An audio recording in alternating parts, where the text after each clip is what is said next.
All right.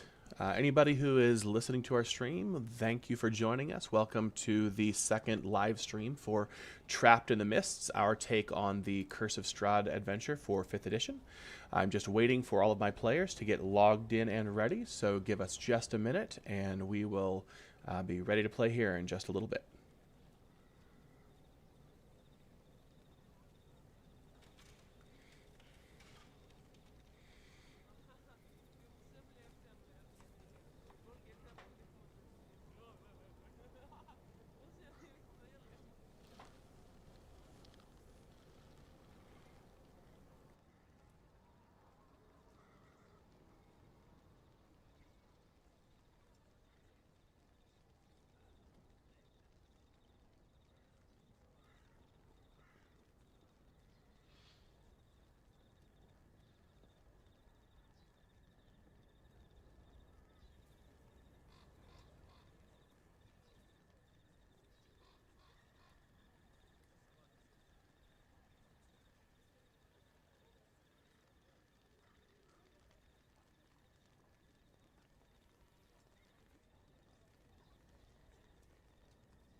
All right.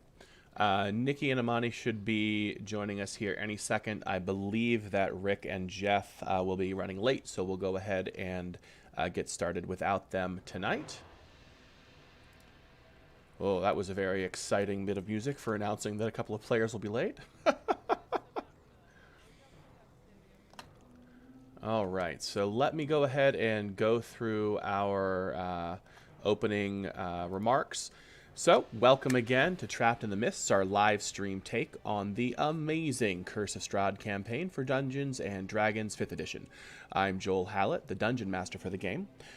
Before we get started, I'd like to give many thanks to all of the amazing communities and companies that make our game possible. First of all, a huge shout out to Sirenscape for allowing streams like ours to use their incredible audio assets for these kinds of videos. I have them playing in the background right now, and I just blow my mind. They put together some really incredible stuff for Curse of Strahd specifically, as well as a horde of other adventures for D&D, Pathfinder, and many other TTRPGs. Specifically, I can't say enough about how much I love the new online player functionality they released in 2020 with this strange COVID world that we're all trying to enjoy the hobby in right now. It was released at the perfect time. Secondly, let me just turn that music down just a little bit. There we go. All of our animated background art is created by the incredible James RPG Art. And I will switch us to some of that right now so that you can have a look at how gorgeous this stuff is. There we go. You can find him on Patreon. Just look up James RPG Art. I highly recommend supporting his work. He's also doing other adventures as well as his own homebrew stuff as well, where he's doing his own art and having a storyline go with it and releasing an adventure to go with it. It's a really fantastic Patreon. We run our combat maps in a gorgeous isometric style, and much of the art for that comes from another Patreon that we support called Epic Isometric, as well as a few other artists we also support on Patreon. Specifically, we supplement our Epic Isometric art with art from Two Brave Puffins, The Flying Minotaur, and Stelliati Isometric boss battles to fill out any art that we need for our maps. Their art is absolutely gorgeous. Their communities are amazing. They're very supportive. There's a huge kit bashing and modding community that's grown up around these artists. And I highly recommend that you all jump on that and support them as well. We are doing that art style even using Roll20, which I've gotten a lot of, wow, how are you doing this kind of feedback? It is possible. It's a little bit clunky, but it works. We are in the process of switching over to the... to another TTRPG VTT system that I can't remember the name of right now.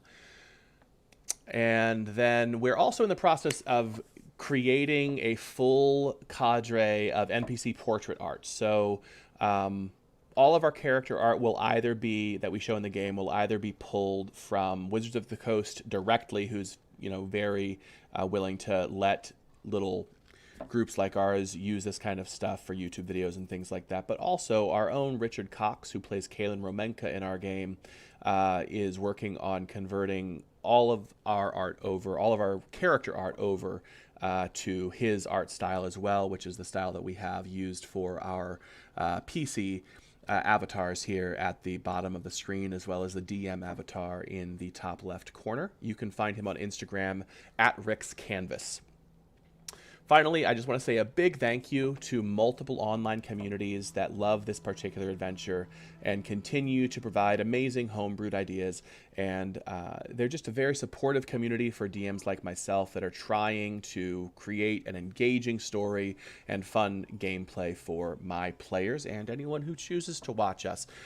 Specifically, I just want to call out that there's been some really incredible free community work put out there by MandyMod and DragnaCarta, both of whom can be found at the Reddit for Curse of Strahd. And then there is also a Curse of Strahd group called DMs of Curse of Strahd and Ravenloft on Facebook that has a really supportive community, very friendly and happy to help with bouncing ideas and balancing gameplay and combat and things like that. With all that said, I'll go ahead and introduce my players again. We have the character of Abe being played by... Please announce yourself. Good evening. My name is Brent Smith. And like Joel said, I play Abe Abrahama Argentari, the Vistani Bard. Yes, and Abe joined our campaign a little bit after we had begun, a few sessions after we had begun. So he wasn't there from the very beginning, but he's been a great addition to the... overall balance of our party, and we really enjoy having him with us. Next on the list, we have the character of Zavanis. Please go ahead and introduce yourself. Zavanis? Oh, Zavanis may be on mute. Let's skip and go to the character of Familia. Hi there. Hi. Can you guys hear me okay? Yes, we can. Please introduce yourself. I am Nikki Pickering, and super happy to be here. Excellent. Who are you playing? I am Familia Ray. I get to be a fun tiefling sorcerer who is also an artist. She's a flute player. Very good one. Yes, she is. At least for the most part. And she's a little badass. Yeah. Oh. See, Abe is already starting some competition. And a little friendly competition there. Right. But yeah, no, she's a very lovable character in a sense that I've grown very fond of her. She really does love her pack pretty well. So, yeah. Great. And Imani, are you there, buddy? You're on mute. Yeah, I'm here. Sorry about that. No worries. Go ahead and introduce yourself. I'm Imani Pickering, wife of the lovely Nikki Pickering, or husband, I should say, rather. And I play Zavanis. I'm a half-elf monk. And yeah, here to have fun. Excellent. All right, and I'll go ahead and switch us over to our opening credits. If you all can go ahead and mute just for a second, that would be great.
All right, and we are back. I think there may have been an audio issue with the opening credits video. I apologize if that's the case. I'm still kind of learning how to use all of this streaming software, so bear with me as I make mistakes and we get more familiarized with this. Everybody, you can go ahead and unmute.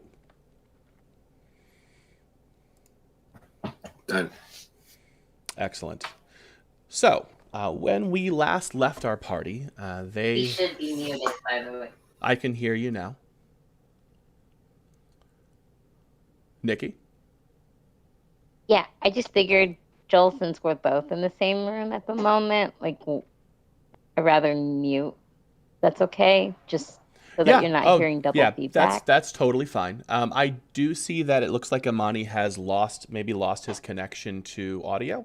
I don't see a glow around his token. So if we can just double check that and make sure that he is still with us. Yeah, am I here? Okay, for some reason it is not showing the little glow around you. Go ahead and speak up again for me. Testing. Okay, Testing. Now it's working. I'm not sure what was going on there, but it's working now. Yeah, you two can stay muted. That's fine. I just wanted you to be ready to respond if any questions came up. Is everybody logged into Sirenscape on your end so that you can hear the music when I have it play? Yes. Excellent. Let me go ahead and get that started. We have it on our iPad. Should start playing here any second now.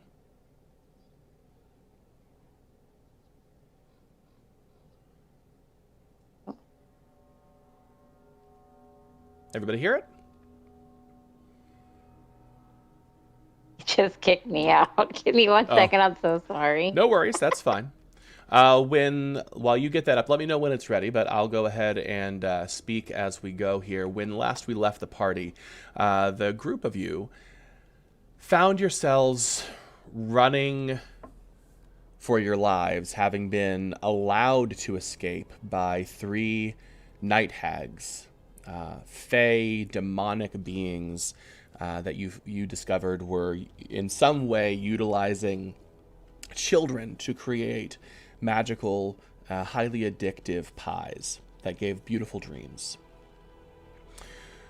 You attempted to fight them, and you lost. They captured you, and they laid upon each of you a guise and a demand, taking something from each of you and requiring something in return before they would give you your lives and release you back out into Barovia. Each of you, in turn, agreed to the terms that were laid before you, and so found yourselves waking in a haphazard circle at the bottom of the Windmill Hill, lying in the muddy Old Svalich Road.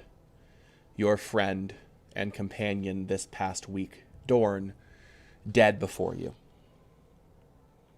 And so you laid him to rest, not knowing why he was killed, and killed brutally, cut open from neck to groin, intestines splayed out in some ritualistic-looking pattern, but dead nonetheless.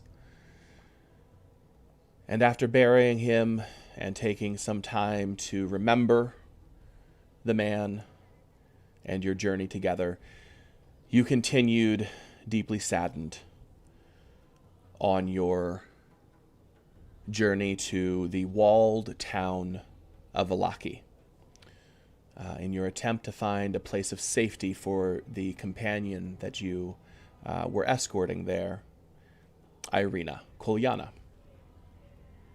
Along the way, you found a young boy hiding in an old tree, unable to speak, and he indicated to you through his very childish handwriting and gestures that he had escaped the windmill as well, that his name was Lavush, and you took him with you. He took quite a liking to Kaelin and Abe and stayed close to them while you traveled. Eventually, you found a small group of interestingly colored elves with sort of a purplish, dusky skin and long black or brown hair that bore some resemblance to the half-elves of Annis, though certainly not, a spitting image type of resemblance, but certainly on the part of any of you, the closest to the skin tone that Sylvanas bears that you'd seen of any other elves in your travels. They indicated that they were looking for a little girl named Arabelle, who had gone missing earlier that day, and asked for your assistance, knowing that they could trust anyone who was traveling with another Vistani in Abe to help them. They invited you back to the encampment that they shared just outside of Vallaki. And so you traveled for a few more hours until you finally saw the walled city of Vallaki spread out before you. And seeing that, you turned to travel along the edge of that place as the Dusk Elves explained to you the unique situation that was Vallaki and what you may or may not have to do to be safe there. They explained to you that, first of all, weapons were not allowed. Second of all, that if you wanted to be able to keep your weapon with you, you would have to pay a steep fine, and that the guards who patrol the walls would in some way create a cage around the hilt of that weapon to ensure that it was not used. And if you did not have the money to pay them for that, then all weapons would be checked in at the gates and would be allowed to be checked out upon departure. That the only people allowed to carry weapons within the walls of Vallaki were the guard themselves. That did not strike any of you well. The idea of leaving weapons behind, especially the very small handful of silvered weapons that you had managed to scrounge together up until this point, left a very uncomfortable feeling skittering up your backs. Additionally, they let Abe know that his kind were no longer welcome inside the town of Vallaki at all. That if they attempted to enter the town, he would be turned away, and anyone with him would be turned away, as all of the Vistani are considered to be in league with Strahd, the devil himself. So while they explained this and you continued your walk, you eventually arrived at the hillside encampment of Vistani, but also some very elvish-looking stone and wood buildings that sort of circled the edge of the hill, which appeared to be the homes of the handful of elves that lived in this place. The elves that traveled with you, they departed to their own homes, while one of them led you up to the top of the hill to introduce you to the Vistani encampment, when you heard a man being beaten in the main tent at the center of the camp.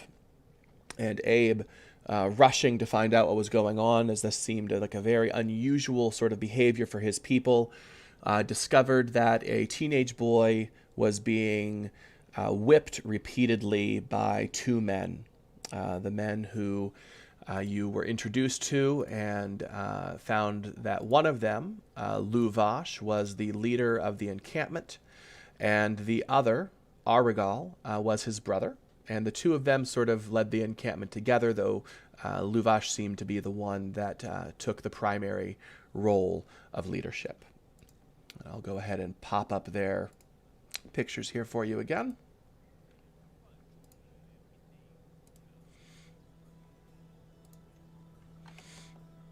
Everybody got that? Yep. Excellent.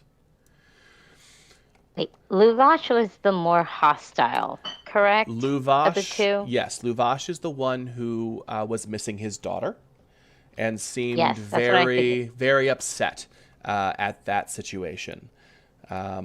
He was aggressive. He's a big bear of a man, and wanted anything and everything that could be given to him as far as information went about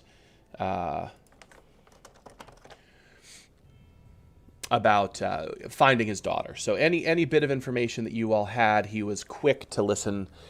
You discussed the situation with him, tried to convince both him and Aragal that it was possible that the hags may have the girl, as you knew that there were 2 children there with her and didn't know who they were.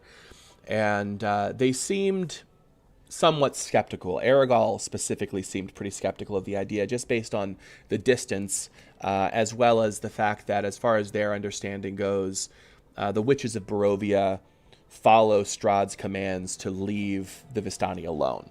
Aragal, again, not really willing to believe that could be what was going on, but Luvash, was ready to grab at any straw, and he agreed that it was possible. But that it was not the most likely situation. His concern was that his daughter had wandered into town somehow and gotten herself in trouble. And so they asked you to go into town on their behalf and to see what you could find out, if you could find any sign of her anywhere at all. And while you do that, they agreed to send a scouting party to check out what was going on at the windmill and see if perhaps she was there. And you all agreed that seemed reasonable. And so with that,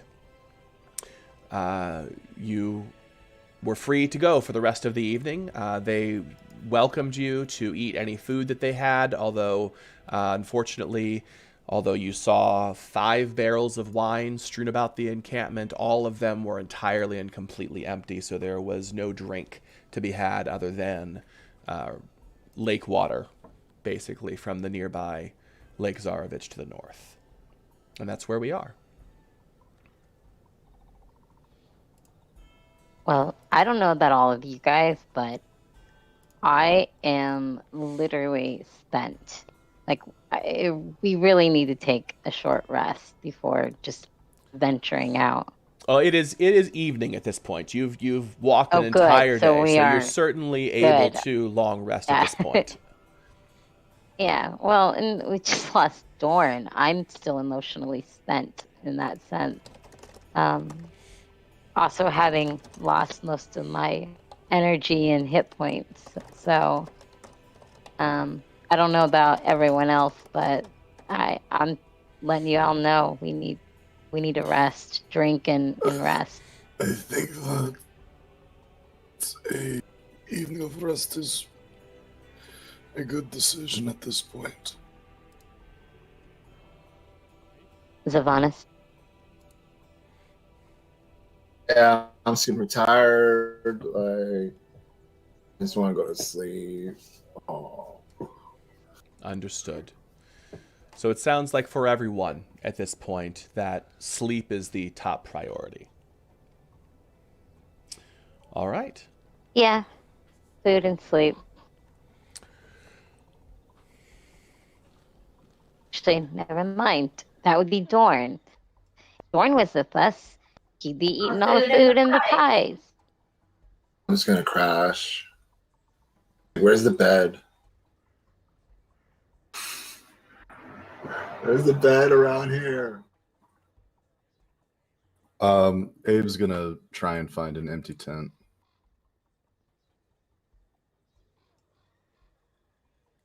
Is anyone If not, then he'll actually... he'll lay out his bedroll near a fire. I was going to ask if there was a fire that most people were kind of laying over by. Because I don't know any of these Sistani people, so I'm not. Well, if we have I was on mute. if we have some, I keep bumping Yeah, my bedroll. headset. I apologize. Can you all hear me? yeah, Yes, Testing. we can hear you, but you can't hear us. 1, What's 2, going on with 3. my sound right now. Hold on. Stand by. Yay! Let's all talk shit. No, I'm just joking. This motherfucker Joe. Testing. Okay, I know my mic How is dare working. you? Nikki, can you speak up for a minute, please? I can. Why can't I hear you? Abe, Can you hear me speak up? okay? What? Hello. Can't hear you either. Okay. I'm going to drop and come right back in. No.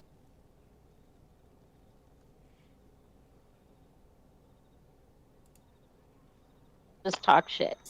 Okay. I can't hear anybody. What is going on? No, I don't know. I think I jinxed you. Familia is really upset. Mute. And she's having Everything seems fine. an emotional breakdown. What is happening with my audio? So her rage and her emotions there for wild goes. magic. Okay, I'm back. Sorry about that. I got to figure out something to do with this button on my headset. I keep bumping it, and it's messing with me. All right, I'll do this for right now and see how that goes. Well, we heard you. Yeah, no, it was all. My speakers had been muted for some reason, so okay. I figured it out. All right. I was blaming it on Familia's wild magic, like her rage and emotions. She's just electronically affecting everything. And then I said we should all talk smack about, talk shit about the DM. Right, that's always a good idea. Right? What's streaming? I think it's great. All right, so what I was trying to say is that unless you all want to try to find some other sleeping arrangement, you'll be sleeping on the ground outside the cloudy skies of Barovia above you, horses and wagons sort of circling around the encampment. Okay. Are we able to find a fire? So there is a big fire in the main tent at the center of the encampment, and you could certainly ask if you can sleep in there. It seems to be less a residence and more like a community area to keep out of the rain if it rains. So here's my thing. I so want to sleep. Like, I'm wondering, can I look around my area to see if there's anything soft to just fall asleep on? Like, even a bed of leaves? Sure. Give me an investigation check. Okay. Well, you should have a bedroll also. Or a bedroll. Yeah, in your gear, you should have like sleeping stuff, I believe, if you take a look at your character sheet. Yeah. So I definitely have a bedroll. Yeah, I mean, so that's a pillow and a blanket, basically. I was gonna find somewhere like off to the side, so maybe just like fall asleep. Okay. I'm so tired. I'm gonna ask them. I'm gonna ask everyone, like look around in my area to see if there's a good spot to maybe sleep for the night. Yeah. And suggest that to the crew. Like, yeah, it's not difficult to find. There's lots of places in the camp, both in the tent and out of the tent, where you can find a place that nobody is to lie down and sleep. It's just getting to full dark at this point, and as you guys are sort of settling down, about 10 more Vistani slowly begin to trickle back into camp, and it looks like these are the rest of the search parties that had been sent out to find Arabelle, and all of them are coming back empty-handed. Okay. Well, first of all, Dorn had all our stuff. Most of our stuff. Dorn did have a lot of your stuff, but you all would have been carrying your basics. Oh, our person. Yeah. I have so did his body show up with nothing? His body showed it was nothing except the clothes he was wearing. Yep. They took everything and his life. I'm still pissed if he can't tell. Yeah. So his weapons and whatever gear you all had him carrying is gone now. Okay. So is there something in particular you're thinking of, Abe? Why? No. Okay. I just thought that he had all the gear still on him. No, I tried to make that clear, but I know there was a lot going on, so. I don't think he could carry everything, like literally everything. I know we have to have real beefy. He could carry everything, but there was no reason for him to carry everything. I mean, I want to make him carry it. Sorry, Abe, what were you saying? Nothing, just... Okay. All right. Okay, so you all go to sleep, yeah? Yes. Okay. Let me just do a little bit of rolling here, if you don't mind. Just to see what, might happen. Like a long rest. I'm tired. An 8. And a 10. Oh, I can see you're rolling. Yeah, you can. That's on purpose. At first. Okay, that's good, because And I a never get to 3. see you rolling. So, the night passes. In peace. Abe, you're pretty used to this. Your people are safe here. For the rest of you, you haven't had a night pass in entire peace since you entered Barovia, apart from the single night that you stayed at the Tserpool encampment. And it is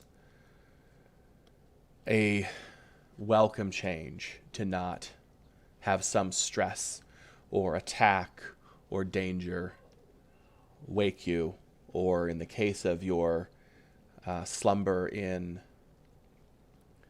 the Primar's manse in the village of Barovia, to simply wake to the wailing cries of Irina at the death of her father. You may all take a long rest. Go ahead and mark that off on your character sheets.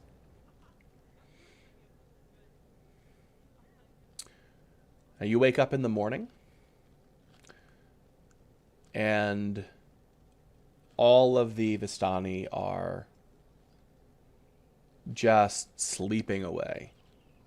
It seems like whatever was left of that wine last night before you arrived, they finished it off. So everybody's sleeping.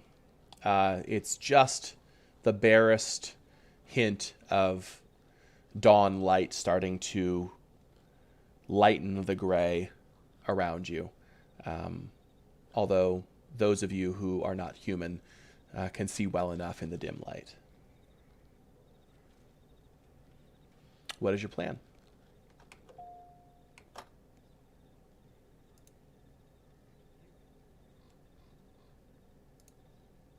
I think that it is a good idea to start trying to figure out how to get into the city. Yeah, Abe, so give me a history check with advantage.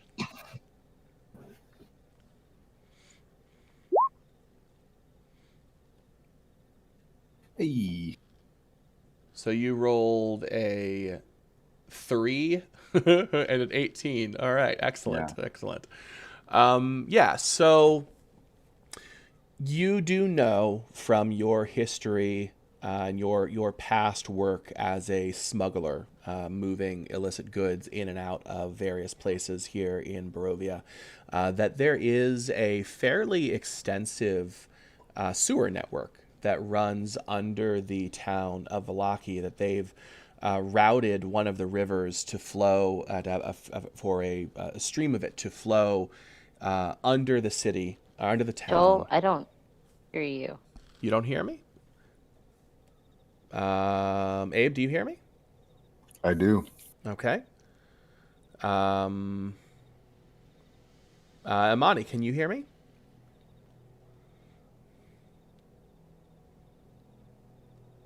Okay, Amani. Yeah, I hear you. You do hear me. I think her headset might have. Her headset might have died.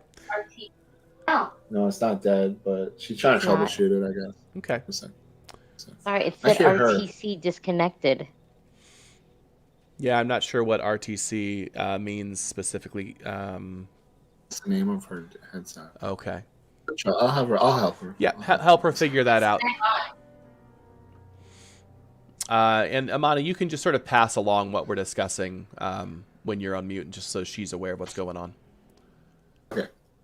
All right, so Brent, as I was saying, there's a pretty extensive sewer network that runs under the town. They've routed water from the river to run through this stone sewer system to flush out all of their waste, and it flushes out into the Lake Zarovich, which is this big, like, Great Lake type of body of water that sits north of the town of Vallaki. And you know that there is a way for you to be able to enter through that system, and that there are a couple of specific exits that should work for you to be able to get into the city unnoticed, hopefully. Excellent. Hopefully is the key word. There's no guarantees. Yeah. So assuming that you share that information with the party, the group of you begins to trek north of the Vistani encampment toward Lake Zarovich, where you follow the lake. At this point, I would say you're following the lake east. Since you were on the west side of town, you are following the lake east back toward the walled town of Vallaki. How are we doing with Nikki there? I can hear. Oh, excellent, excellent. So I guess I'll just let Abe explain the situation then. So, as far as I can tell, with having to get into the city, we must maybe get a little dirty. The only entrance I know of that isn't guarded is in the sewers. Okay. So is the sewers, is that entrance safe or difficult to get through? As far as I know, it's relatively safe. It's just whether or not it's unobserved. That is the real question. Okay, unobserved. I got an idea. So, I know this trick where... You're not working. Oh. I can hear him just fine. Oh. Talking. I can hear him. Too. Yep, I can hear him. Okay. I'll keep going for a sec. So, my plan is, out of character, Okay. is to use Pass Without Trace. So to increase all of our stealth. Pass Without Trace is only with footsteps and audible stealth checks. So it doesn't help you with vision.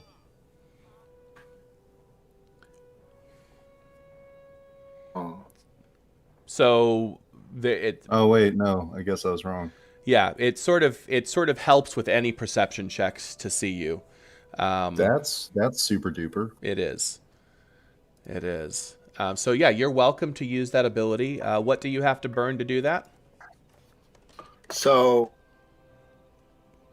it says, let me open this window. Oh, hey Joel.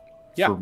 Before we get started, as we're approaching the city walls, Abe's going to take his breastplate off.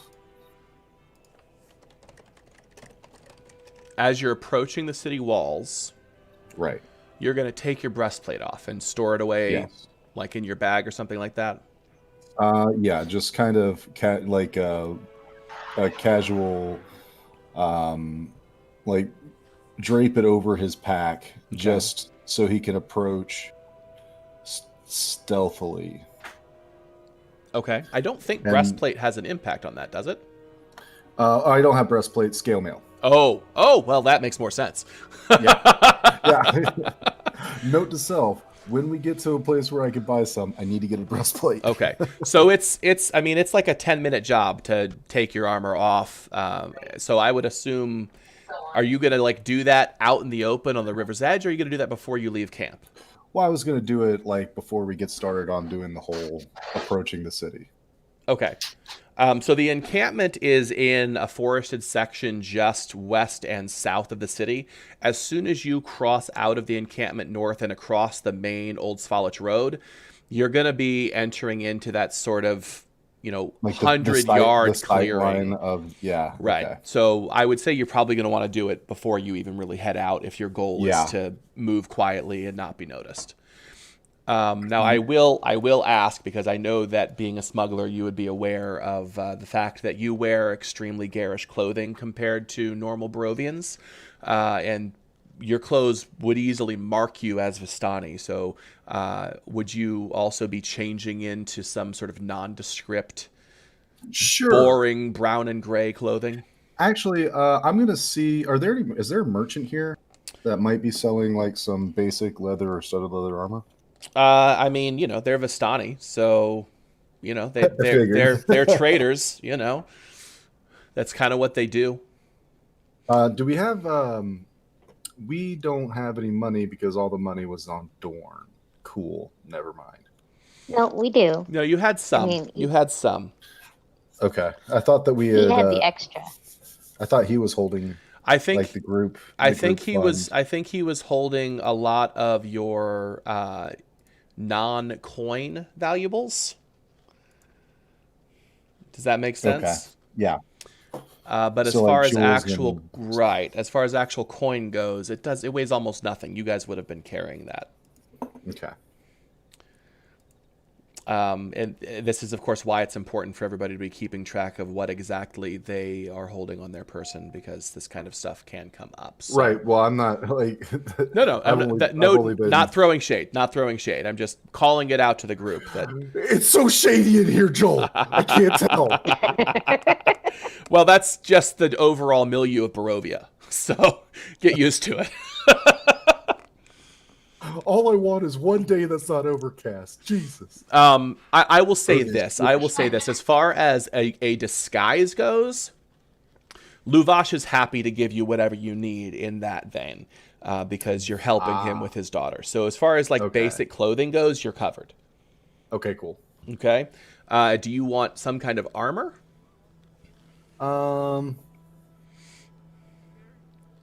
Let me see. By the same token, Imani, Zavanis, and Familia, are either of you any particular gear that you're wanting to be able to pick up here that's a high priority, considering the little bit of money you have left? Just really, I only use martial weapons, so my items are usually I stocked up on throwing stars. Well, you use monk weapons. Monk, yeah. Not martial weapons, monk weapons, which is a very specific list of weapons. Yeah. Oh, okay. So, I got a lot of throwing knives. Mm-hmm. I don't really need anything unless anyone knows. I don't really need. Okay. I'm okay. Okay. All right. What about? Unless anyone knows a short sword, actually. Just a regular old short sword. Because I think that's one of my Yep. That counts as a short monk weapon. Short sword is on your list. I believe. I'll double check. I think so. So that's in the back of my mind because all I really need is weaponry. Yep. Just gonna do a quick look here and make sure. Yep. Short swords are on the list.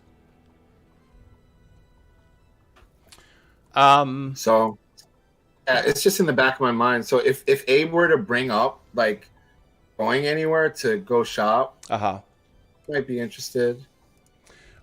Well, at this point, I don't think you're going anywhere so much as you are, you're seeing if the Vistani here in the camp have anything that you might be able to buy off of them. Got it. Does that make sense? Yes. Okay. Nikki, does Familia need anything right now? No. Okay. So the Vistani will sell you a short sword for 20 gold pieces. And that's about twice the normal cost. So if it's twice the normal cost, I will go somewhere else because I could get two, and I prefer to have two. Right. Well, I'll just say, that's twice the normal cost outside of Barovia. The only places that you have found items for sale here in Barovia have been in Barovia Village, where everything was insanely expensive, and in the Serpool encampment, which things were still overpriced there, but not to the same degree. So I would say that based on your experience so far, you don't think you're ever necessarily going to find reasonably priced gear in this place. Yeah, you have to remember basically everything in Barovia is rare, on short supply. Yep. So just keep that in mind. Yeah. I'm just letting you know 10 gold pieces is about twice what it would cost in a major city where you're from on the Sword Coast. Wow. Also notice that I'm also quite broke. Yeah. So I shall pillage and plunder some loot to pay for said gold. Fair enough. So for right now, you're good. Okay. And Abe, are we good on the armor situation? Abe is just going to get a less garish normal bit of traveler's clothing. Okay. Yeah. They've got a set of clothes for you.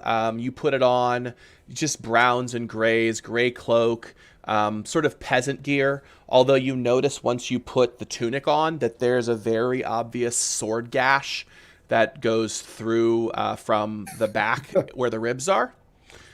So, I mean... Wonderful. Corpse clothing. Mm-hmm. Probably. All right, and the group of you, Zavanis, you are using your Pass Without a Trace. It lasts for... Is it for an hour? Duration is not listed there. It's just for an hour. It's for an hour. For an hour? For an hour. Okay. Yeah, I displayed it. I don't know if it shows that detail. It doesn't show that detail, but if you're looking at the details on there, that's fine. So yeah, that's fine. So assuming you all are going to try to be sneaky from like the moment you leave camp, let me have everyone please go ahead and roll a stealth check for me, and you get to add 10 to whatever you roll. Yeah. So my stealth check is a 29.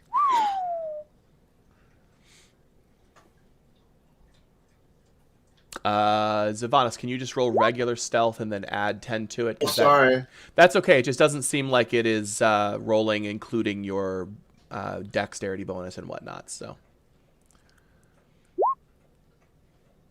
okay. So we've got a 29, an 18, an 18, and then can somebody log in as Kalen and go ahead and roll for him as well? I don't know how to do that. Okay, that's fine. I'll do it. No big.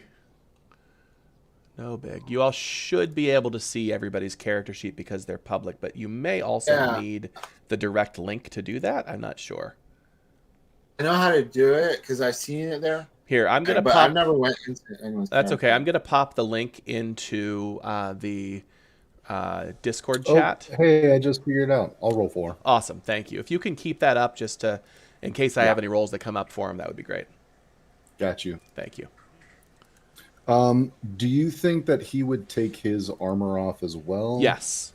Okay, that's what because I mean, I think that would be a smart thing to do. Yeah, given that you're showing that example, and the whole goal here is to not be noticed, he would be okay with that idea.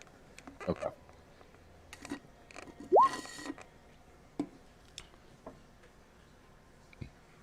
Hey. Okay, so that's a 19 for him. All right, so 29, 18, 18, and 19, those are all pretty high rolls. You begin to sneak across the open field, sort of just at the edge of the tree line as it circles north around the city, and then to the east, and eventually to the shores of Lake Zarovich. You can see a handful of boats out on the lake, casting nets, and what looks to be fishing. And it takes you a good 30 minutes or so to make your way north of the town and then continue east along the banks of the lake until you get to your destination, which is a series of openings in the sewer that lead in toward town. You don't appear to have been noticed by anyone. And you enter the sewers, I assume. Are you what steps, if any, are you taking prior to entering the sewers? The only thing I wanted to bring up, I didn't want to interrupt your explanation. Yeah.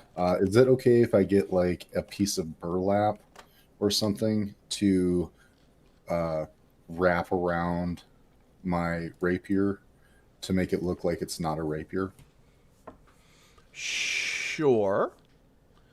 Okay. So it's just gonna look like a long stick that you're like a carrying like a map roll or something. I'm just that just Okay. straps onto my backpack. Sure.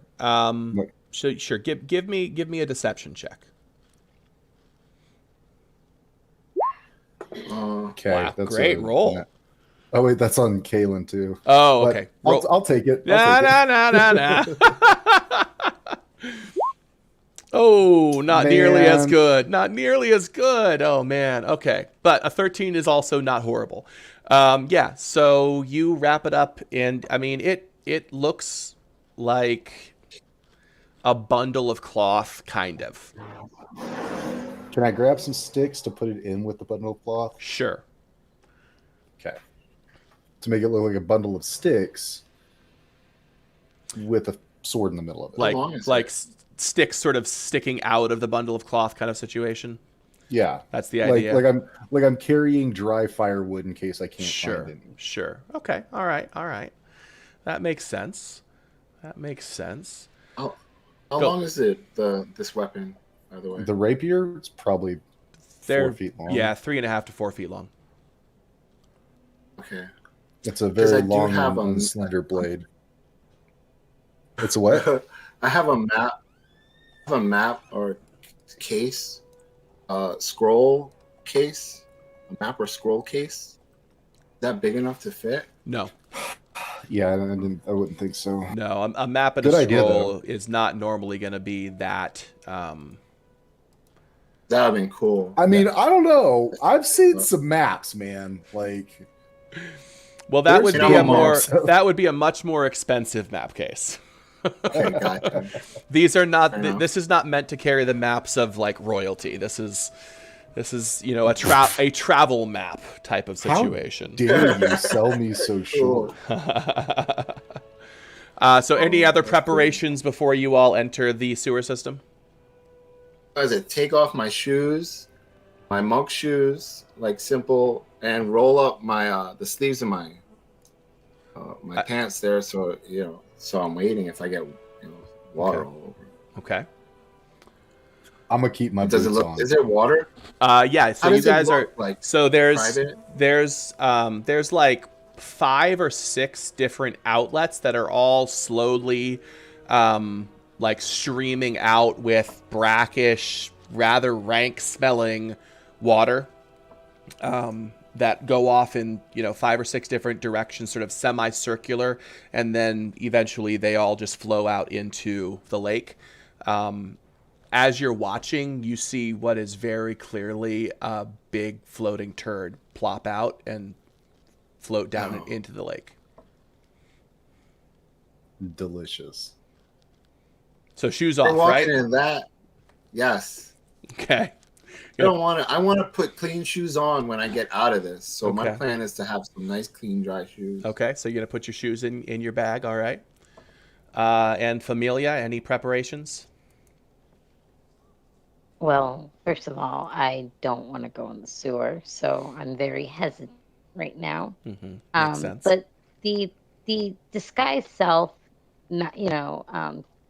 is a level 2. Well, regardless, the disguise self spell, that's not going to really.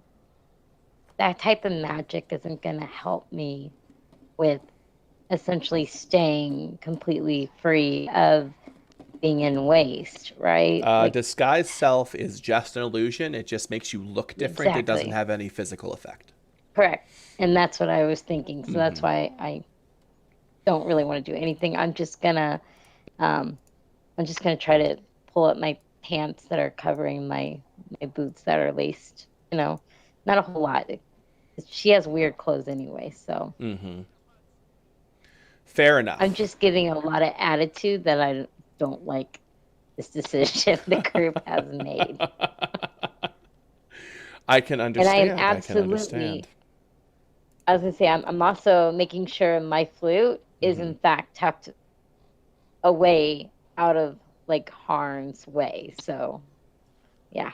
Gotcha. I'm more concerned with protecting my flute than all my other stuff. Smart. I'm also gonna cover my face, like some sort of piece of cloth. I don't want to get it all stink in my nose. And I'm masking up, like putting the shoes in the bag. Okay, we're gonna do this. All right. So preparing yourselves for the job of walking through this stench-filled area. Yeah, Abe sees the barefoot Zavanis, and he like raises an eyebrow and he's like, "Huh," like ducks down to go into the sewer. All right. You all enter the sewer system. This is miserable. Torches. Do we have any torches? It is very dark. For those of us that need to see, i.e. me. I'm the only person that can't see. No, Irina can't see either. Oh, that's right. We still have her with us. Yeah. How does she feel about all this? She definitely feels like a torch is a good idea. She is not happy about the idea of going into the sewers, but understands that it seems to be the only way that you will be able to enter with them, and she is willing to go along with it for your sake. Cool. So you do have torches, yep. Okay, so I'm gonna light one. All right, let me go ahead and make that change to you here. Hold on. And if you get that nasty... Mommy got mute. Sorry, what are you saying, Nikki? Okay, I was just gonna say if...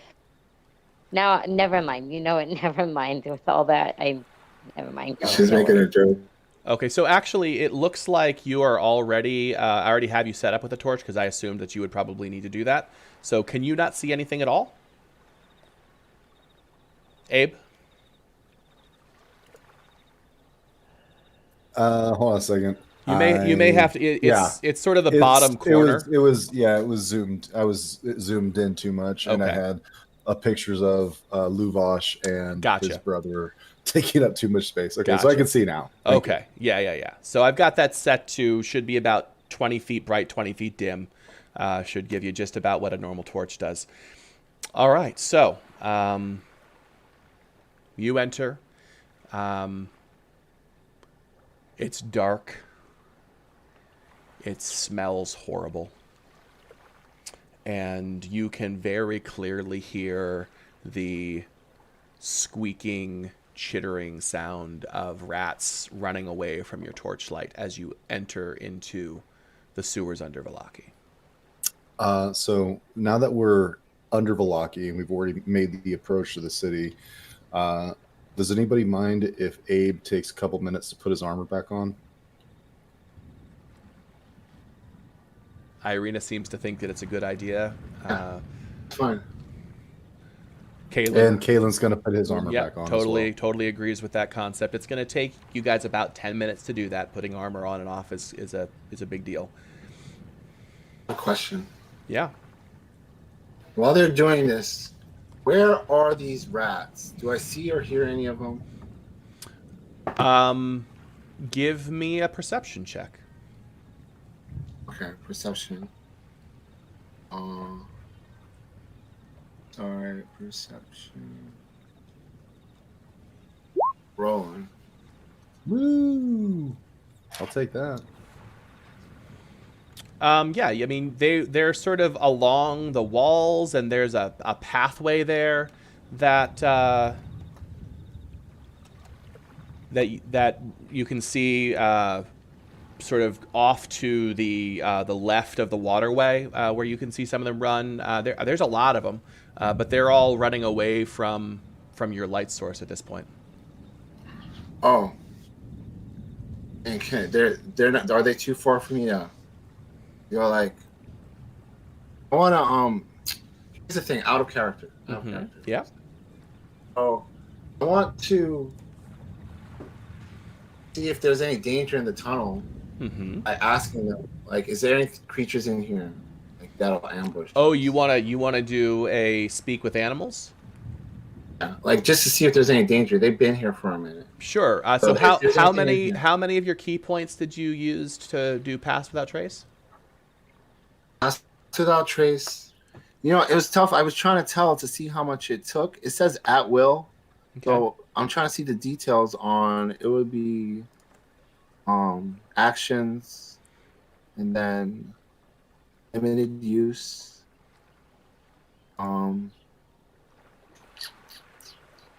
So I think it's 2, but I'm trying to find out where it says how many I've used. Okay, let me double check. Okay. You look and I'll look too.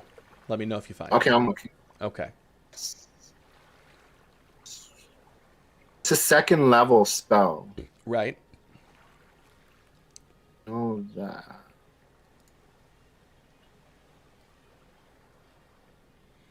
Yeah, I'm gonna use it if I can get close enough to one, you know. As an action, you can spend 2 key points to cast Darkness, Dark Vision, Pass Without Trace, or Silence without providing material components.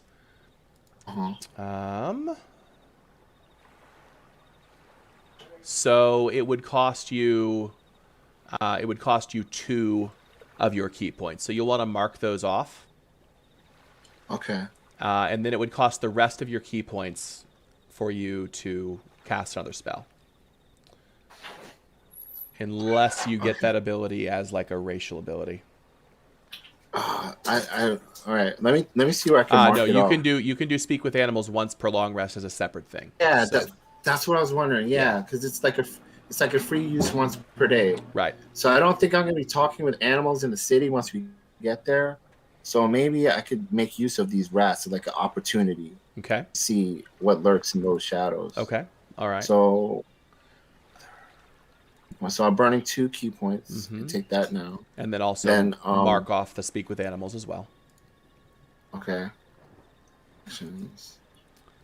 Like maybe I could call out to them in like kind of walk up behind them and call out to them in their language while everyone's putting their armor on and things. Yeah, so you've got 10 minutes. So do you do it like from where you are in the group, or are you moving ahead on your own? What does that look like? I walk to the edge of the light because they seem to be affected by the light. Okay. Go ahead and move yourself to the edge of the light pool given off by Irina and Abe from where they are. Okay.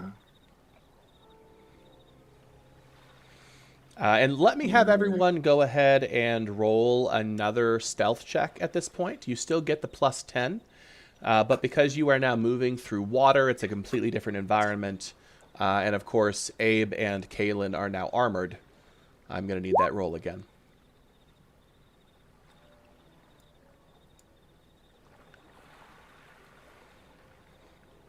So we got a 22, a 16. Mine's not showing up on the Roll20 anymore. Okay. What did you roll? Hold on a second. Okay. I rolled a 15 and a 14, but do you want me to try it again? Sure. Give it one more try. See what happens.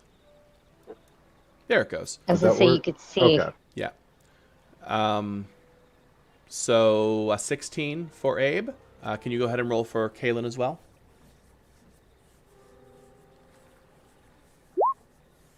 And a 24 for Kaylin. All right. Okay, so Zavanish, you walk forward, shushing everybody, wait here, I'm going to see what I can scout out, to the edge of the light.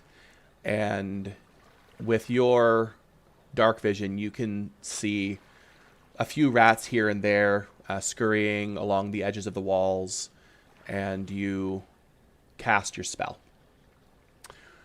And again, your jaw, your nose, your eyes, your scalp, your face is racked by pain, and you can feel your face shape distorting and contorting and twisting into a rat-like visage. your ears growing larger, your nose quivering as whiskers sprout out of your cheeks and your lip.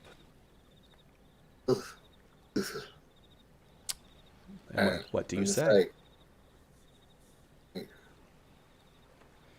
Excuse me, Mr. Rat down here, or any rat the tat. Got some food, some chewy morsels. If you do me a favor, I just have a question. Food. Why? We like food. Yeah, I love food. I'll always store a scrap or two. There's one for you. 3 or 4. 3 of the rats come out into sort of to the edge of the light and are waiting. And I go, well, I'm glad you accept this humble offering of food. I have a question. Is there any dangers or lurking, anything I might be aware of that might attack someone like me off in this tunnels here? We are just walking around.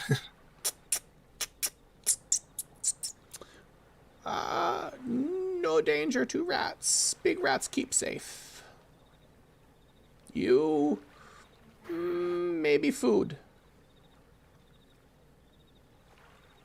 For what? Like, what exactly would want to eat me? Is there something dangerous that could attack me, Mr. Rat?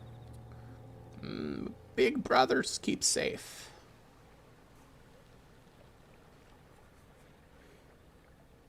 More food. Okay. I hand him some more food. Like, I'm like, here, just have some more food.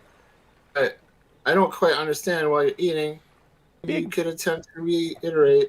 Big brothers keep us safe. You are food for big brothers. Oh, there's a big okay. Your big brother's here. How big is your brother? Your size. How many big brothers do you have? Many. Oh, like many. I guess to a rat, many is a lot. Yes, okay. Many is a lot. Well, thank you, kind sir. If I have any questions, I'll bring you more food in the next 5 minutes. Yes, more food. At this point, like 5 other rats have come and they're sort of half surrounding you, and all of them are chirping more food. So I go, all you guys rats. Oh, we're here to also protect you. You understand? Like, I give you food and you give us protection in return. We like food. So I give them all the food in my bag. Like, I don't know how much I had stored over the past week, but I always keep scraps and morsels. Part of my character. So I go, well, so you just gotta tell your brothers. I'm trying to negotiate to get them to have their big rat brothers not attack us and kill us. So are you using all of the rations that you currently have left? Well, I'm not gonna use rat. I'm gonna use one. Well, how much does it take to like quell these bunch of rats? Great question. Not one that you have an answer to, though. So I give them half of what I have in my rations. Okay. Then. Well, seems like there's a lot of rats. Can you check your equipment and see how many rations you have, and let me know what you're using? I'm looking. Rations. I have 5 rations, so I'll take 3 of them, and I'll put 3 rations out, and I'll go. You tell your brothers not to kill us now. We're your friends forever. Food good. Yes, friends. Yes, food good. Okay, so they sort of grab the little pouch of ration and just working together start dragging it off up along the pathway. Okay.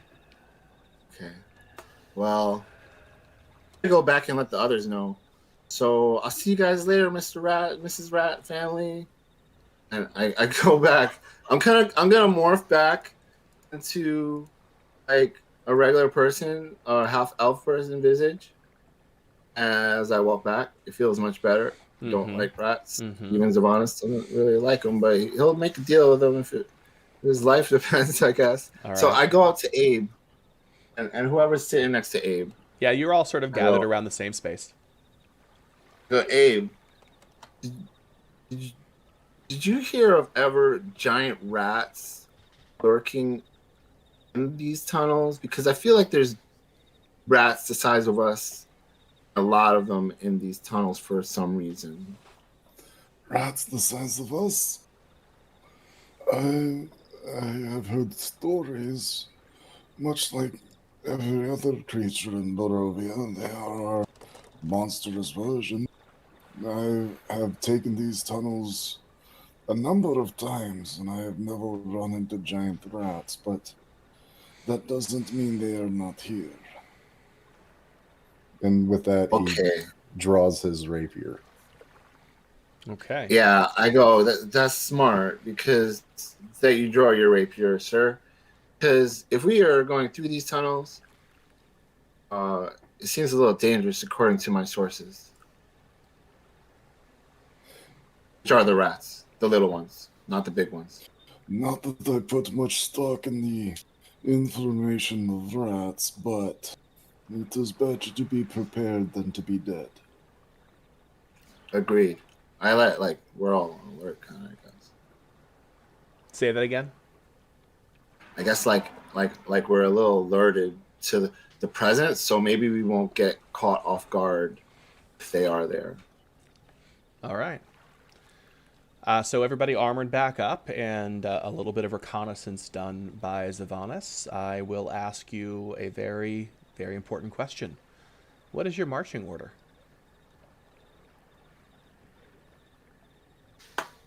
I want to go ahead. I want to go ahead. Want to go ahead? I think that somebody that can see in the dark should be behind us. And I also think that those of us that are most susceptible to injuries in the melee should not be point or rear guard. Well, Kaelin is willing to take point unless somebody else wants to do that. And Zavanis, it sounded like you were saying you wanted to scout ahead. Is that right? But here's my idea. I was going to use invisibility and go like a little bit further, just ahead of in case I could alert. In case I see anything, I'd run back and say, "Hey, there's some giant rats here." Okay, sounds good. All right. So that's going to be, I believe, your last 2 key points until you short rest, correct? Yeah. Yes. Okay. So, spells. Abe, can you long rest for Kaelin on his character sheet? Oh, you know what it is? Actually, yes. Joel? Yeah. It's once per long rest. Oh, it's a separate, it's not a key point thing? Yeah. Nice. Okay, that's your 1 use today then. Okay. So Zavanis waves his hands and chants for a moment, touching himself on his chest where his heart is, and then vanishes. And then you see his legs sort of swishing through the water as he moves down. Yeah, go ahead.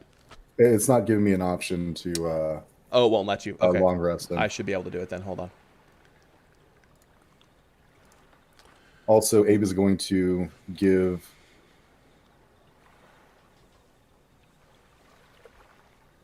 shield. You're going to give who shield? I do have Irina in front of me. I always like to protect her. Okay. And I'm sorry, Abe, you're going to do what now? I'm going to give Kalen the torch because he didn't have one to begin with. And if he's point, he needs the torch. Kalen can see in the dark. He is not a human. I thought he was a human. Okay. Yeah. He's an ASMR. Okay. Yeah. So the only ones that can't see in the dark are you and Irina. Damn it. I know. I know. I honestly wish 5e had a lot less dark vision than it does, but it is what it is. Yeah. Can't do much about it. All right. Let me go ahead and get his long rest. Confirmed. All right. So that should get his hit points back where they belong. Yep. All right. He's good. Okay. So, Zavanish, you are invisible. Please feel free to move yourself. Go ahead and do it in no more than 30-foot increments.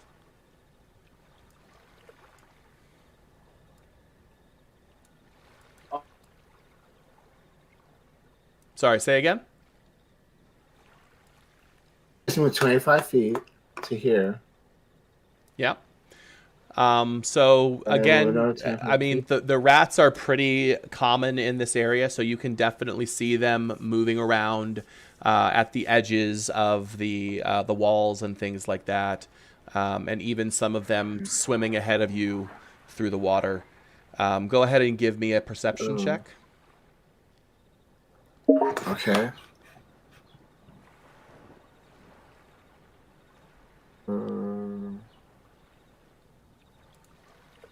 I should know where this is. All right, here it is.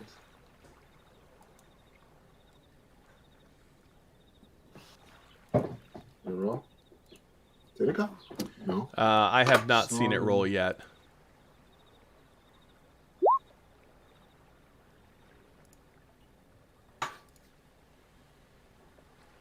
There? Yes. All right, so that's a 10. So as you move forward, you're not seeing anything that's obviously dangerous so far. Okay. So I move another 25 feet. Okay.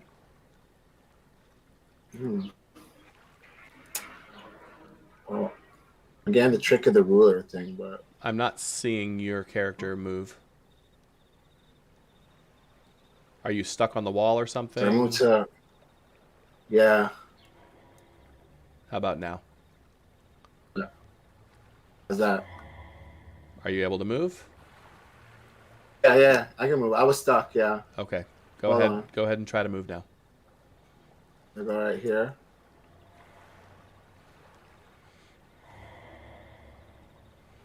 Okay. So as you continue to move slowly forward, you see that up ahead there is a very, very precarious looking bridge and a couple of rope ladders leading up out of the water and onto the stone walkways that run along the sewer paths. It also looks like the path ahead splits in 3 directions, maybe 30 or 40 feet ahead of you. Okay. So I'm gonna walk up to see the split here and look around the corners to see if I see anything around each corner. I'll just wait until the group comes, up to this point so we can decide where to go. Well, you told them you were going to scout ahead, so as far as I understand, they're all waiting for you to come back and report. Oh, they're all waiting. So let me go a little bit further then and look around these corners. Okay. Okay, so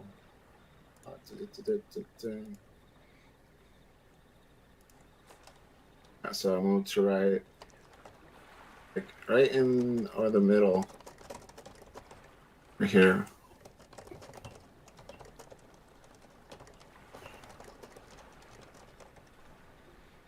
Okay, so moving up to the crossroads, you see again that ladder. You can't see a whole lot in any of the 3 directions. Okay. But the path seems to continue out of your line of sight in all of those directions. No danger that I see. No obvious dangers. Okay. So I would run all the way back to the group and say, Crossroads up there. Oh, I'm back, by the way. It's an easy bonus. Yeah, because you're invisible, right? Yeah, don't be alarmed. You can't see me. I'm very hidden in the shadows and invisibility. I mean, they can see your feet swishing through the water. Like, isn't this cool? Like splashing around. This water is gross, guys. Ugh. Okay. Well, anyway, there is a crossroads and a bridge up yonder. I don't see any danger, but maybe we should go up ahead. I don't see anything that might attack us yet. All right, what's everybody thinking? I guess we're just gonna go ahead. Okay. All right. Have Zavanis go ahead in front of us, and then we'll pause again once we get to the bridge. All right. Well, you guys can go ahead and move your tokens. Did we agree that Kaylin was taking point behind Zavanis? Okay. So I will go ahead and move his token then.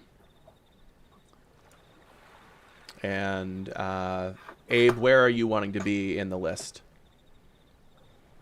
Abe will bring up the rear. Abe will be at the back? Okay, so then we've got Irina following Kaylin because Familia said she wanted to be behind Irina. Is that right, Nikki? Mm-hmm. Yep. Okay. Yep, that's exactly. Okay, so you guys can go ahead and move yourselves then. Go ahead, Zavanis. So once we're there, I want to ask, like, any clues on which way we go from here? I see a bridge. Yeah, so Abe, you're able to pull yourself up onto that path without too much difficulty. It's maybe like a 5 or 6 foot reach to get yourself up there, so you can get yourself up pretty easily. Okay. Abe's also going to help everybody else get up on the ledge. Okay.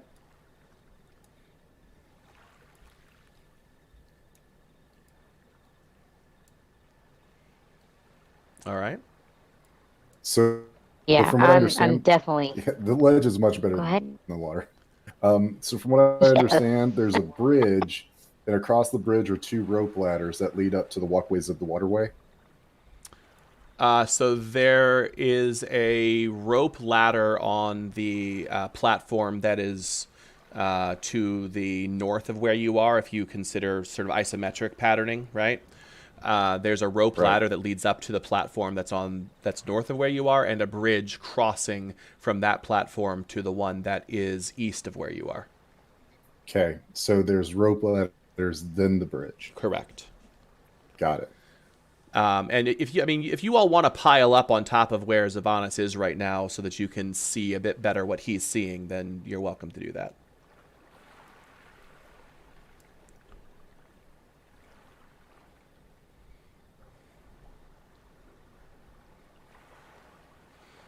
And we'll not worry too much about where what your marching order looks like until it matters. But for right now, the assumption is it's Zavanis in the lead, followed by Kaylin, Irina, Familia, and Abe. So, Nikki, if you want to move Familia up to be able to see better, you're welcome to do that. Okay. So are you talking about in the direction? Okay, now I see it. I just need to zoom in. So, using isometric sort of design patterns would mean that this is north. Does that make sense? Yeah. Okay. And then that is east, west, and south. Okay? Okay. All right. So, from where you are now, what is the plan? And can I... So there's this rope go ladder. ahead. Go ahead. Oh, no, I didn't mean to interrupt. No, it's fine. Go for it. I actually didn't need to say anything. I just had something in the back of my mind. So I'm thinking maybe we go up that rope ladder and across the bridge, but I have no real. I'm talking out to the group. Like I have no real clue. Looks like it's a path to somewhere.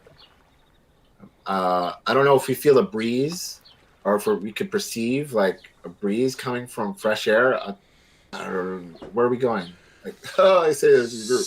Where are we going? So with Sylvanas' perception, you're not able to tell obviously one way or the other where you need to go. The rest of the group is welcome to try to figure that out as well with a perception check. Abe, have you been here before in this area? You have. Have I been? You have. It's been a long time. You can go ahead and give me a history check. History. 11. Nice. So you feel like it's not north, but you're not sure if it's east or west. You didn't actually, the last time you used this passage, you didn't actually use this specific entrance. This just happens to be the first one that you guys came to. And based on where you entered under the city, you feel like it's definitely not north of where you are. Okay. Okay. Well, assuming where we came in from, I would say east or west would probably be the best option. East seems like it would lead us back out of the sewers. And there's a wall here that I'll go ahead and move out of the way that's sort of acting as a door to block some view. From where you guys are standing, you should be able to see. So let me just move this. Not me, because I'm blind. Well, I mean, you'll be able to see some. And then there's also, from where you are, you can't see past that one. So, all right. So you can see a bit farther, a bit more to the north than previously is all I'm saying. Just because that wall shouldn't actually be blocking view of the water. From what I remember, the north is not the direction we want to be going. I see a broken bridge and is that a wooden bridge that's right in front of us? It's a ladder. Right in front of us is like a rope ladder. Mm-hmm. It's a rope ladder. Mm-hmm. Well, just to get up does out anyone of the have water. any rope? Because we have rope, we can just swing it over. And... You do have rope. Well, it's just it's the waterway. We can easily walk across the water here. Yeah, it's only about 10 feet. You just have to jump back down into the filth to do it. Mm-hmm. Which is why I'm hesitant. So Familia, give me a perception check. Specifically looking for if there's a way for you to hook something with your rope to make some kind of a bridge for you to be able to. Yeah, it doesn't look like I'm too distracted by the stench. Yeah, it doesn't look like there's anything that would really work for what you're trying to do. So Abe's gonna go ahead and jump into the water. Okay. All right. Kalen is going to jump down as well because he has insisted on being first. So he's going to jump down as well. And so now that you are in the water, going to help. Go ahead. Hold on a second. Now that you are in the water, let me go ahead and move this other wall so you can see a bit better into that section there. Okay. Go ahead. Abe's going to help Kalen get up the rope ladder. All right. Kalen will climb up. Go ahead, Zavanis. Zavanis?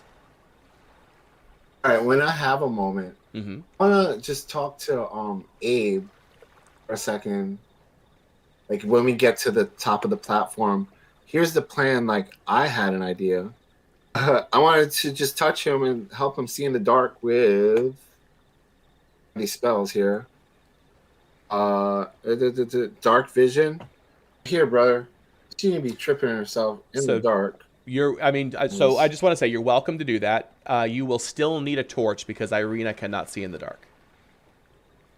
And she is not willing to go torchless. Oh.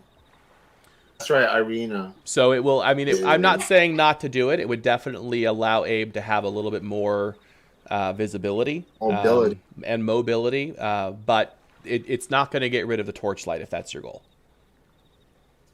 Oh, that was. It's all right then.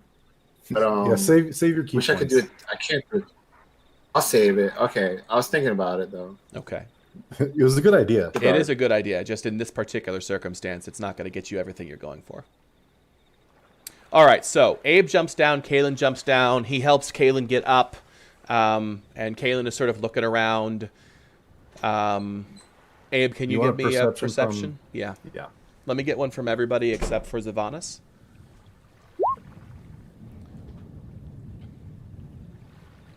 Man, Kalen's rolls are on point tonight. They are. I wish he was here to enjoy them. All right. Nikki. Do I need to? Yeah. You hear voices echoing quietly from the pathway to the west. So north, east, west. Okay, so that's to my right. I just want, or I mean my left. I just want to make sure. Yep. Thank you. To my left. Nobody else hears anything. Can I? Nothing. Well, I'm stopped and I'm focusing right now, and I'm looking down at Abe, Zabanis, and Kalen, and they're just still sloshing. Right, they're doing their thing. Mm-hmm. Can I distinctively tell if it's like man talking or if it's something else? It's very low and very quiet. It definitely doesn't sound animalistic or bestial. It does sound humanoid. It also has kind of a rhythm and a cadence to it that feels familiar somehow. Like that chanting, right? It's a Pied Piper. What chanting? How we used to hear, I don't know, it's weird. It's kind of like how we used to hear chanting before down in the sewer area. Like apparently there's, I don't know. Oh, I'm gonna wait. mean when you were in the Durst house? Yeah, because we had in the sewer and we would hear like It is not the chanting. same type of cadence and pattern, but yeah, I mean you could say that it has a similar type of like ebb and flow to it. Just okay. So in other words, what's familiar with being in Barovia, if you know what I mean? Sure, based on your experience. Yep. Okay. Shh. Do you guys? Do you hear that? Do you hear the voices? Irina, do you hear the voices? No, I do not hear anything. Where do you hear voices coming from? So I'm gonna go just to the not her, me. I'm gonna go right to the edge here before I'm not gonna jump down yet. Mm-hmm. But I want to peek down through the darkness through that hole, or do I need to jump down into to be able to really? You can sort of peek around the edge of the wall. Okay, that's what I'm gonna do then. Mm-hmm. Just and kind of of so as far as you can see on the map is as far as you can see. Yep. Okay. It's coming from down here, and I'm pointing in the light. You know, with her, I'm pointing, and I'm telling Kaylin to, I'm pointing. Kaylin, look, It's funny. I'm actually pointing. You see Imani. Yeah. And Kaylin will look in the direction that you're pointing and say, "I don't see anything, but I don't know if voices is a good thing or a bad thing here." No, this doesn't sound right.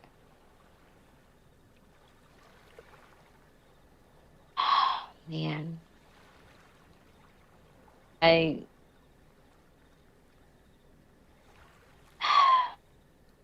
I don't want to go in that direction. So I'm not. Hey, do you know if there's? I thought there wasn't anybody in the sewers, really.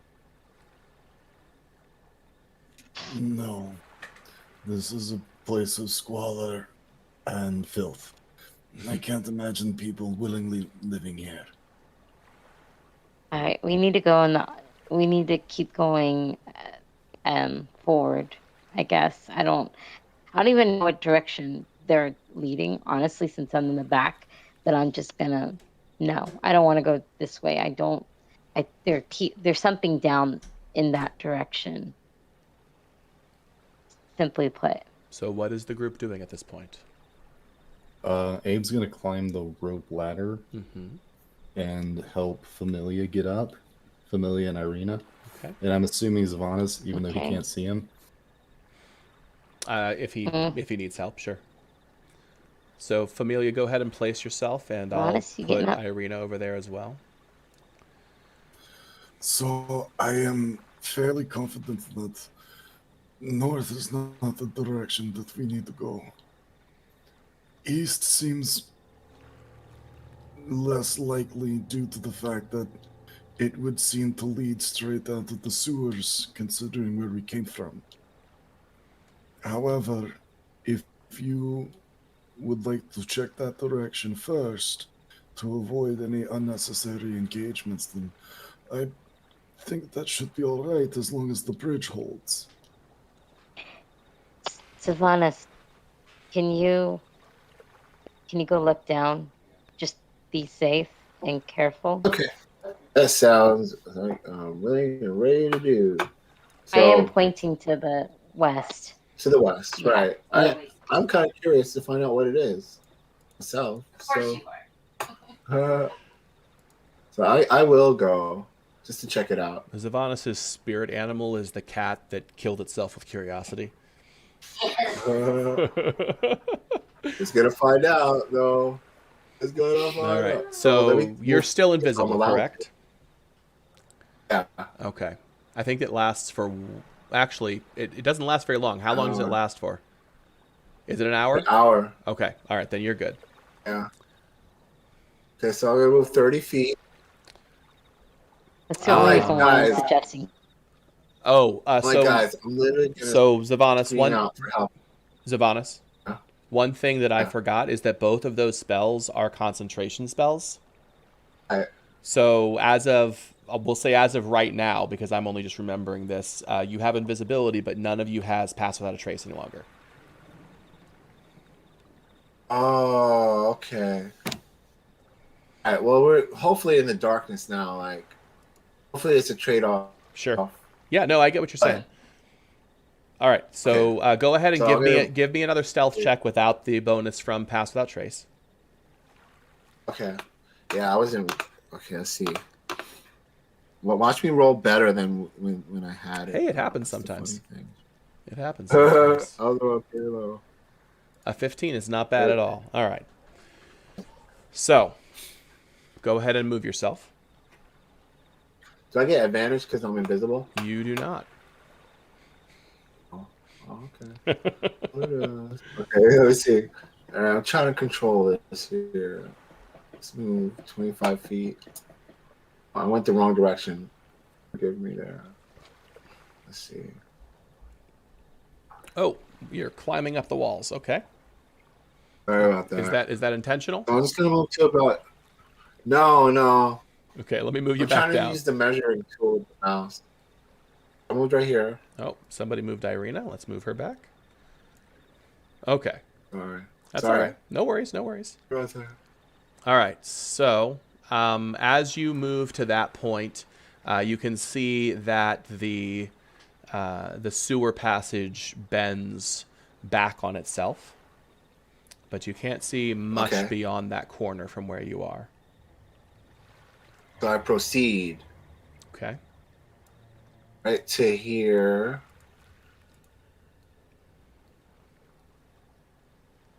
I did not see you move. There we go. Okay. Now from here, you can just make out a sort of a glowing red light that is flickering at the from somewhere up ahead of you, and you also are now able to make out the sort of chanting sound. All right. So forward and beyond. I gotta keep going. There you go. It might be gold, Sylvanas is thinking. Silver. So, let's see. I'm gonna click on here.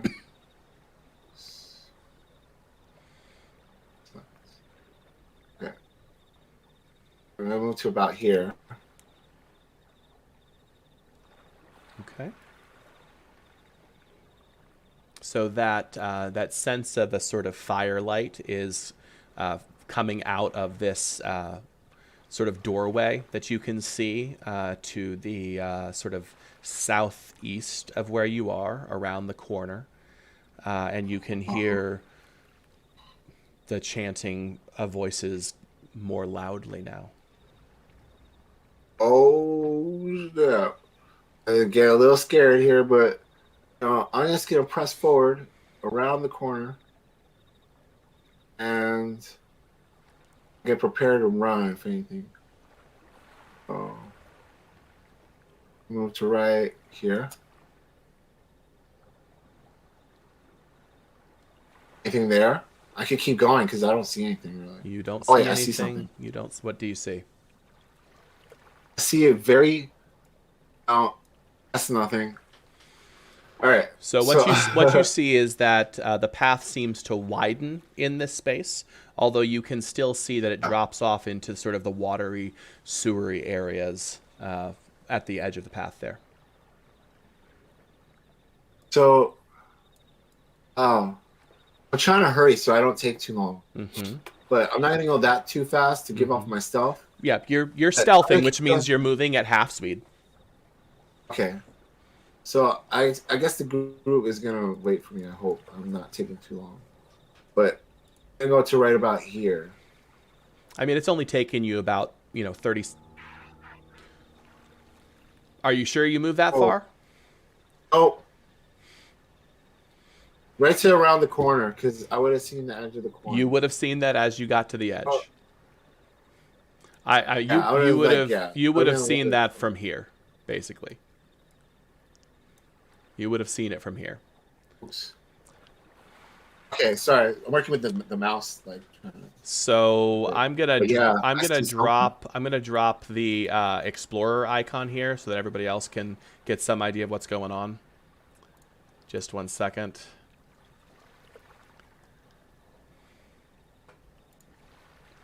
Characters, explorer.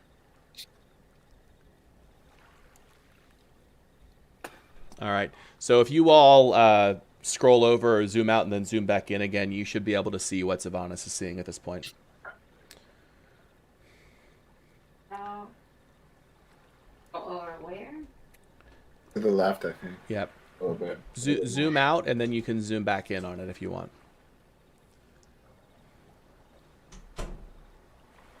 It's not showing out 100 something. I don't see anything. Okay. Everybody should be able to see with the explorer, so hold on a second. It's here on my screen. Yeah, but that's because you can see on your screen. No. Okay. I have it on the TV here. He's got night vision. Hold on. Thought I had this set up correctly. In players' journals. Oh, okay. He's not in everybody's journal, so hold on a second. There's some crazy stuff going on, folks. I don't know what to tell you, what to make of this. Okay, now saving. You should all be able to see.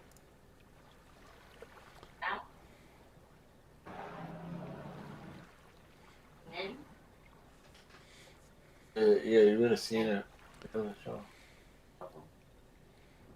You may have to refresh your screen, I'm not sure, but it should be working now. I refreshed, yeah.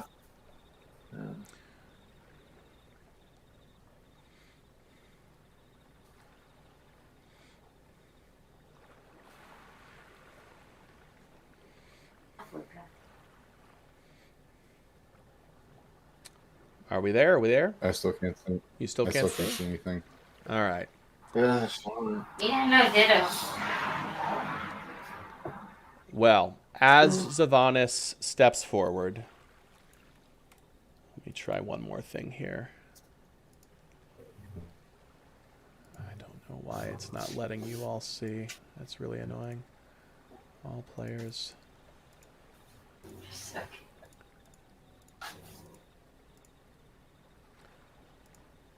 Save.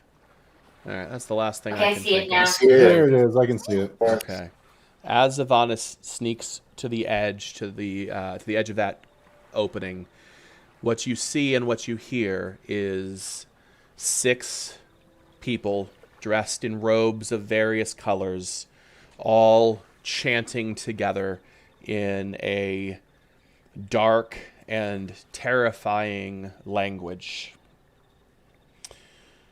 At the center of this group is a magical sigil, glowing and bursting in flame, and what appears to be an altar of some kind that is simply made out of glowing fire. Upon it, a man, dressed in only a loincloth, lies silently as arcane runes float throughout the room, and the chanting of the 6 figures begins to slowly grow louder and louder.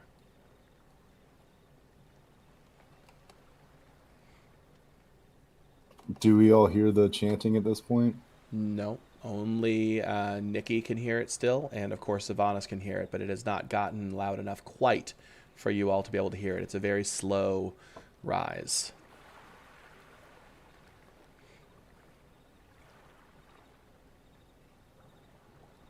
Zavanas, what are you doing? So I see basically cultists performing some sort of ceremony on dead body. Give me a perception check. Okay. Come on, this gotta be a good team.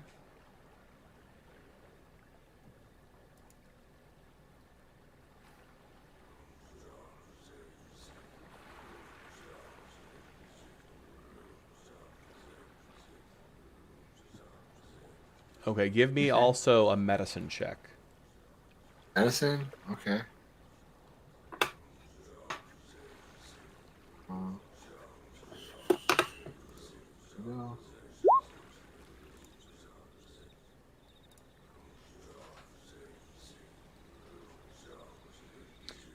You cannot tell if he is dead or alive from your distance. Is there a leader? Is there a leader of this group? Well, based solely on the clothing that they're wearing, it's difficult to tell. You can't see faces. As you continue to watch, it appears as though the one in the bright red robes here may be possibly the one leading the ritual. Okay. So the leader is there. And I have one last thing to observe before I make my exit. Is any type of insignia anywhere on the runes or on their clothing? I could see, like, report back to the group who you know? Yeah, with your perception of 13, other than the fact that 3 of them are in what look to be very similar dark robes, 2 of them are in purple robes, and 2 of them are in some form of a sort of blood red robe. That's all that you can see. So I'm going to go back to the group and let them know. Like, it's going to mosey on back here. Okay. You know, and Go ahead and move yourself back. I'm moving the wrong thing. And I will bring the explorer with us just to make it easier. And as you explore in the future, let's go ahead and use him since everyone will be able to see what's going on. And they're not just going to be left in the darkness that way. Yeah, good That idea. makes sense. So I go, psh, guys, I'm back. there is a large group of what appears to be cultists forming a ceremony on a body which I cannot tell is alive or if it's dead. So, maybe we should go the other direction. I will leave you all to discuss that for a bit. I'm just going to run to the bathroom. I'll be right back. Abe looks at the box and says, or if we could try to save who they're going to murder. Yeah, we could do that. I don't know. These they don't. This isn't a normal. This feels very familiar. This chant. As long as, or Abe looks at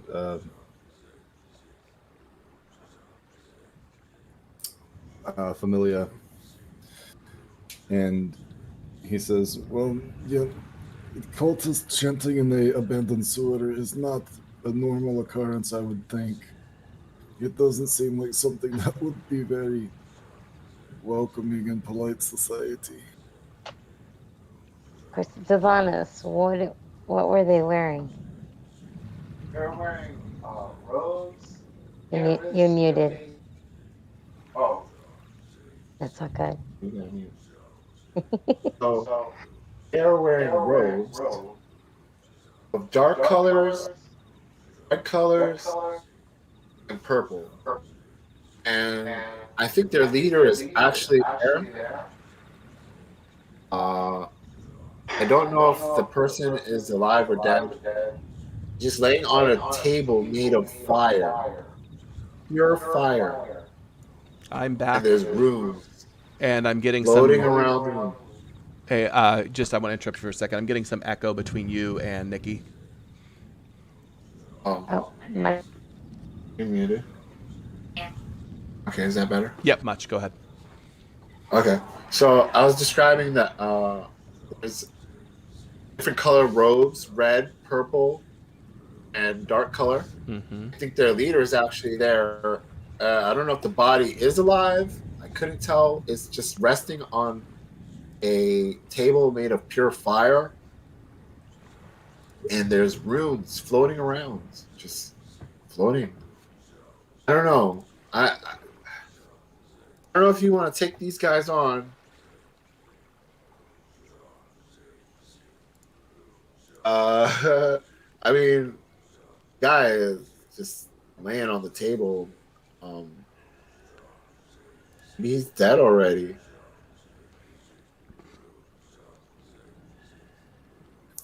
It doesn't make a lot of sense to have a sacrifice of a corpse.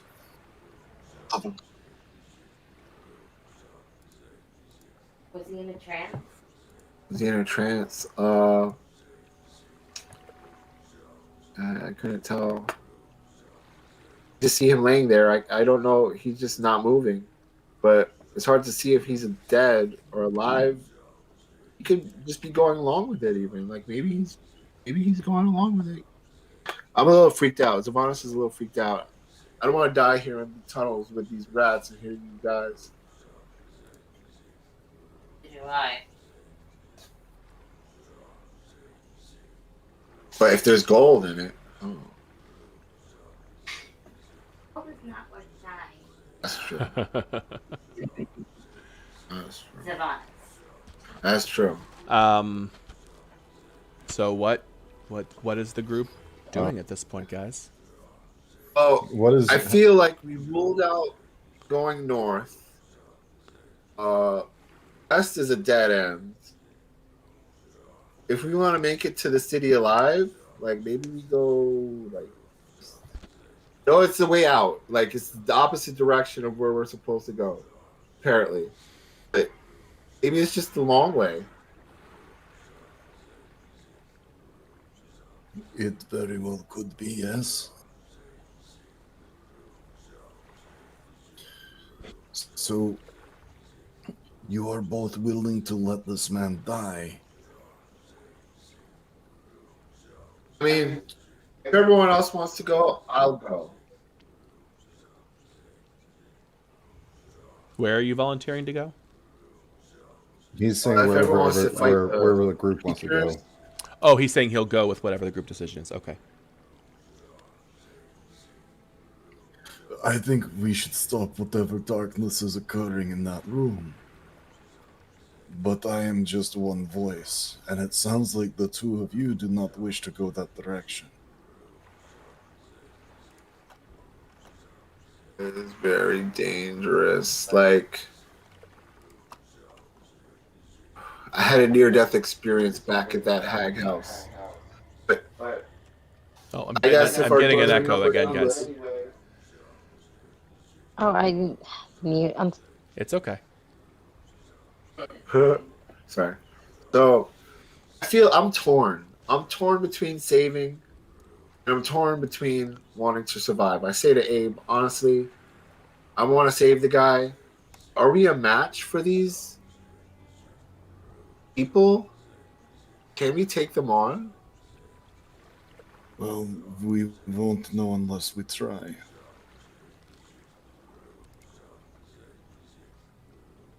That's true. I understand you may not have the same mentality as I do, but it is one of my goals in life to try and end this darkness that is claimed hold over Barovia. This is my home.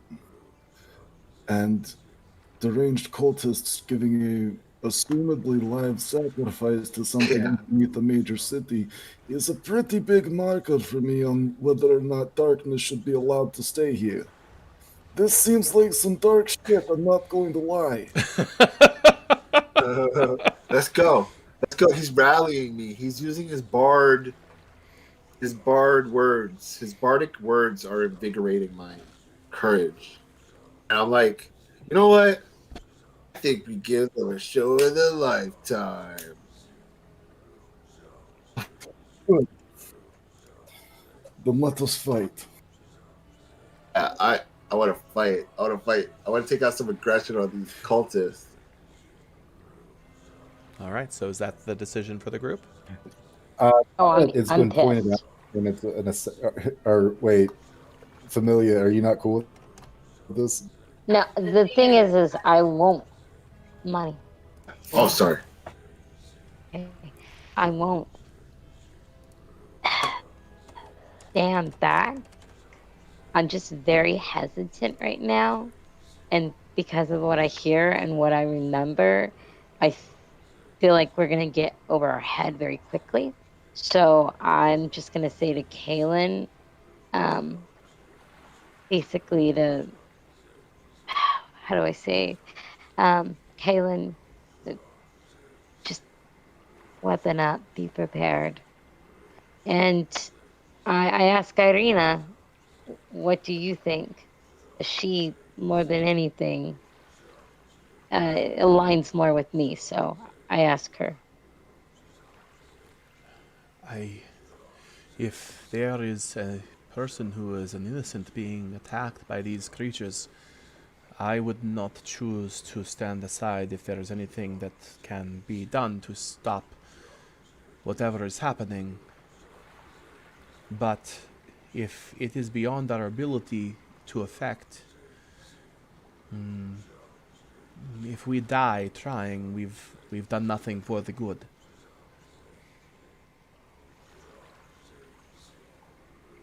Kaylin, I'm going to just assume on Rick's behalf, because he is the paladin that he is 100% in favor if you all are willing to go and clean up whatever the hell that mess is. And I will say, while you all are discussing that, I am going to switch over to Jeff for a bit, since he has joined us. Cool. Hey. Hello, sir. Hello. How are you? I am all right. Joel, do you want to switch over to my stuff? Like, there are going to be kind of 3 people idle. Yeah. That's fine. Yeah, we'll switch over for a bit, man. It's all good. Okay. They've been playing for, 3 hours, 2 hours at this point. We can give you 10 minutes. That's not a problem. Okay. Okay. So, let me swap out the music here.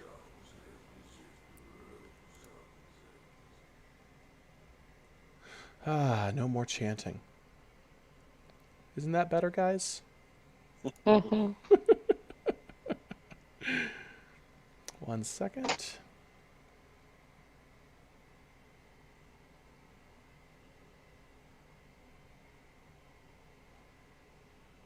Oh, no, that's not the right place. Sorry, let me just pull up my music.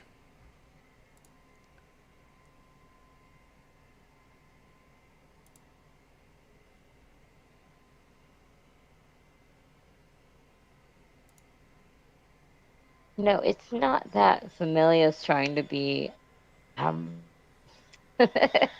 anti-heroic or anything. It's like she knows the goal is that we're going through a disgusting sewage place to get into the city, and now there's some ominous, Sure.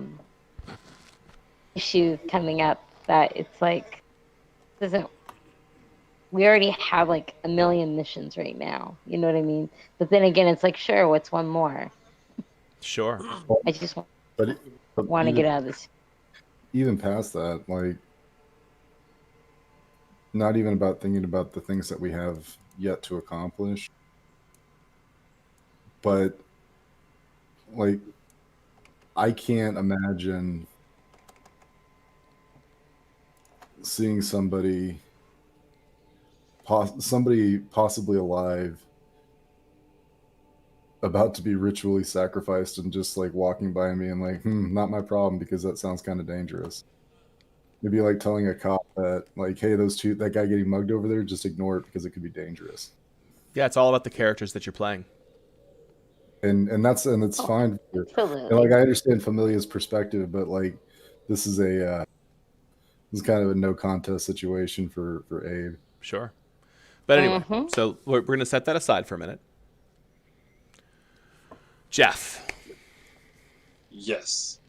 So, you, the newly arrived outlander to the bastion of safety that is Vallaki, have decided to wander the streets after your ill rest the night before. What is it that you're looking for? Jobs, opportunities, interesting places, an underworld. All right. Obvious signs of problems. Well, as you walk through the morning lit town of Vallaki, a number of villagers pass you. You can see plastered on every post and wall at least one flyer indicating that there is a festival coming up in a few days, something to do with rats. And the people are very pleasant. Very, very pleasant and happy. Almost, perhaps too happy. As they walk past you, there is a rote-ish greeting. All will be well. All will be well. Greetings, all will be well. On every lip.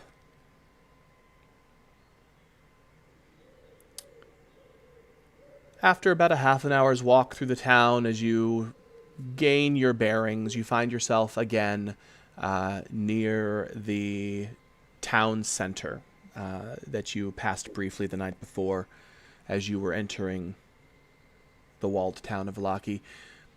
And you see the same three souls are locked in stocks.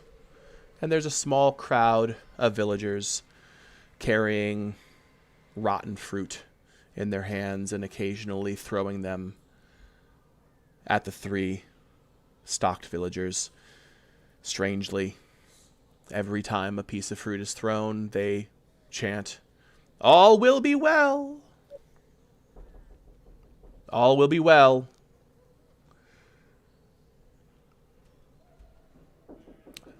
As you're watching, three guards walk up behind you. "All will be well. You're clearly not from Vallaki. Papers. He reaches into his belt and hands over the papers. I see. You arrived to the grand bastion of safety that is Vallaki yesterday evening? That's right. And you're staying for 2 weeks? That's correct. You're here seeking work from the village of Barovia? That's right. I see. Have you found work yet? Some already, yes. What work are you performing? Stable hand.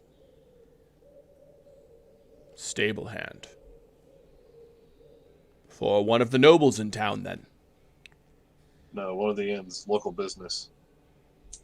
Oh, the Blue Water, of course. Good.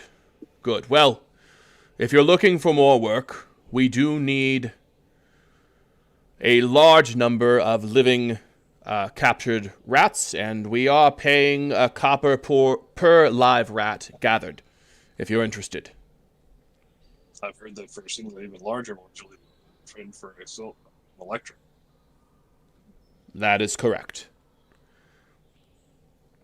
Well, all right then. Thanks for the heads up there. Well, if you're interested, you can head to either the north, east, or west gate, and they have cages there for you and catch poles. May just have to go rat catching. Yes. All will be well. All will be well. And remember, all within the bastion of protection that is the walled town of Vallaki are required to participate in our weekly festivals. Make sure you attend. Of course, I would think nothing else. Of course. All will be well. All will be well. Mm-hmm. They hand your papers back and walk off. Second time I've been stopped today. Let me see. Continue perusal of the city. Sure. So you walk past a number of small shops here and there. It seems like there's enough need for the sort of common items that help a society to continue on, for most of those things to be able to be found without too much difficulty. You do walk past a couple of places that are unusual. One of them has a big sign over a large wooden walled-off sort of gate, and you can just see kind of through the crack in one of the walls that it looks like there's some livestock in there, some wagons, and boxes and barrels. There's a sign over the top that says Arisek Stockyard. You see one wagon in particular reminds you a lot of the Vistani wagons that you've seen in your travels in Barovia. It's a bit different, though. Not as garishly colored, but the same kind of sort of traveling wagon that someone would use as a mobile place to rest, like a mobile home kind of situation. Gotcha. And you can just make out the writing on the side of it says something about a menagerie. Oh, that's that guy's menagerie from the inn. Additionally, as you continue to wander, you walk past what looks to be a toy store. And in the window of the toy store, you can see a number of very macabre children's toys, like dolls and things like that remind you of some other similar objects that you've found during your travels. Do these look like the toys that we found, or that we were kind of helping to deliver? They look a lot like the toys that you had seen before, yeah. What's the shop's name? The shop's name is... Hold on. I forgot the name of the merchant. Let me just pull it up real quick.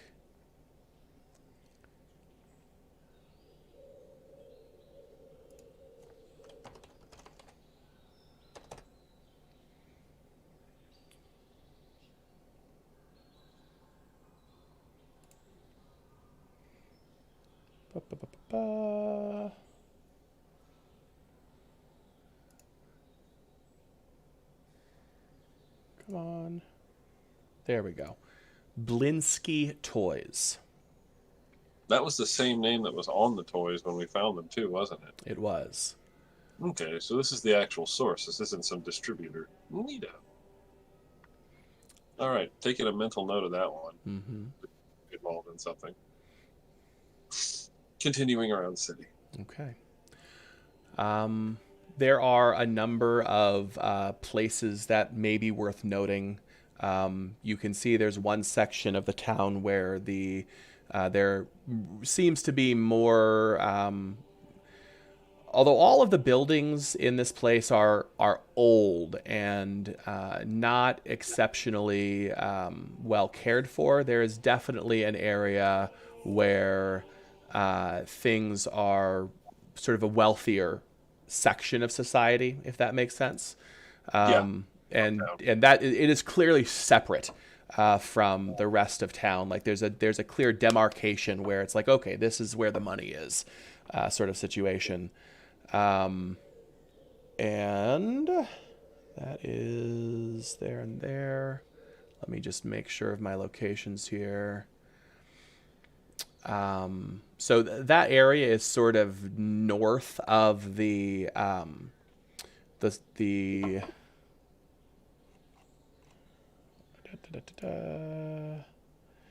north of the area where you found most of the mercantile regions, like where Blinsky's is, north of that. And further north, there is another gate. The gate is open because it's day, and you can see there is a road that leads out to a fairly good, sizable dock section that goes out into this vast lake that stretches out north of the town. Gotcha. So north is uptown and the docks. Correct. Okay, cool. And then the only other item of note is you find a place that is not among the wealthy, but is still by a large margin the nicest looking building you've seen in your walk through town. That is in the southern section of town, and for some reason it is not where the other wealthy buildings are. It's set on the largest plot of land in town. There's also about 15 guards patrolling around this area. I assume that's the governor's mansion. I'll ask around. It is in fact the Baron's manse. Yep. Yes. That was in the northern section of town? The southern section of town. Southern section. Right. There isn't anything else of obvious note. Okay. Anything else that you would like to do? Just kind of exploring right now, and okay. I've got things set up, so looking around for jobs, places of interest, interesting things to see, find. Okay. And then probably heading towards one of the gates, whichever one he's closest to, and preparing to go rat hunting to see if he can catch anything. Sure. So as you approach the north gate, you can see there's 4 or 5 guards there. You can also see guards patrolling along the walls with their 20-foot long pikes over their shoulders.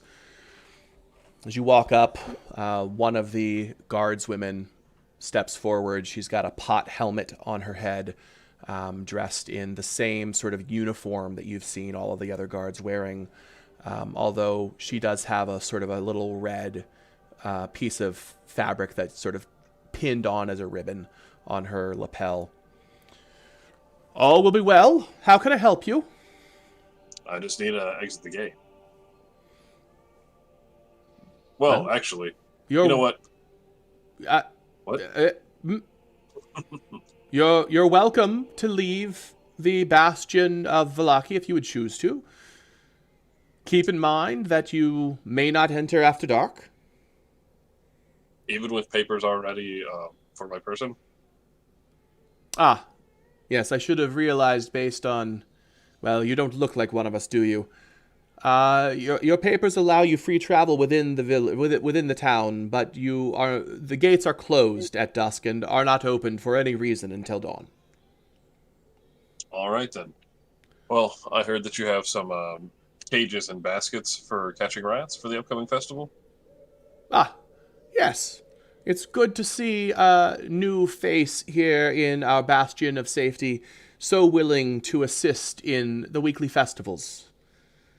Well, yes, they seem to be very joyous and a wonderful way to drive off the darkness. Yes, they ensure that all will be well.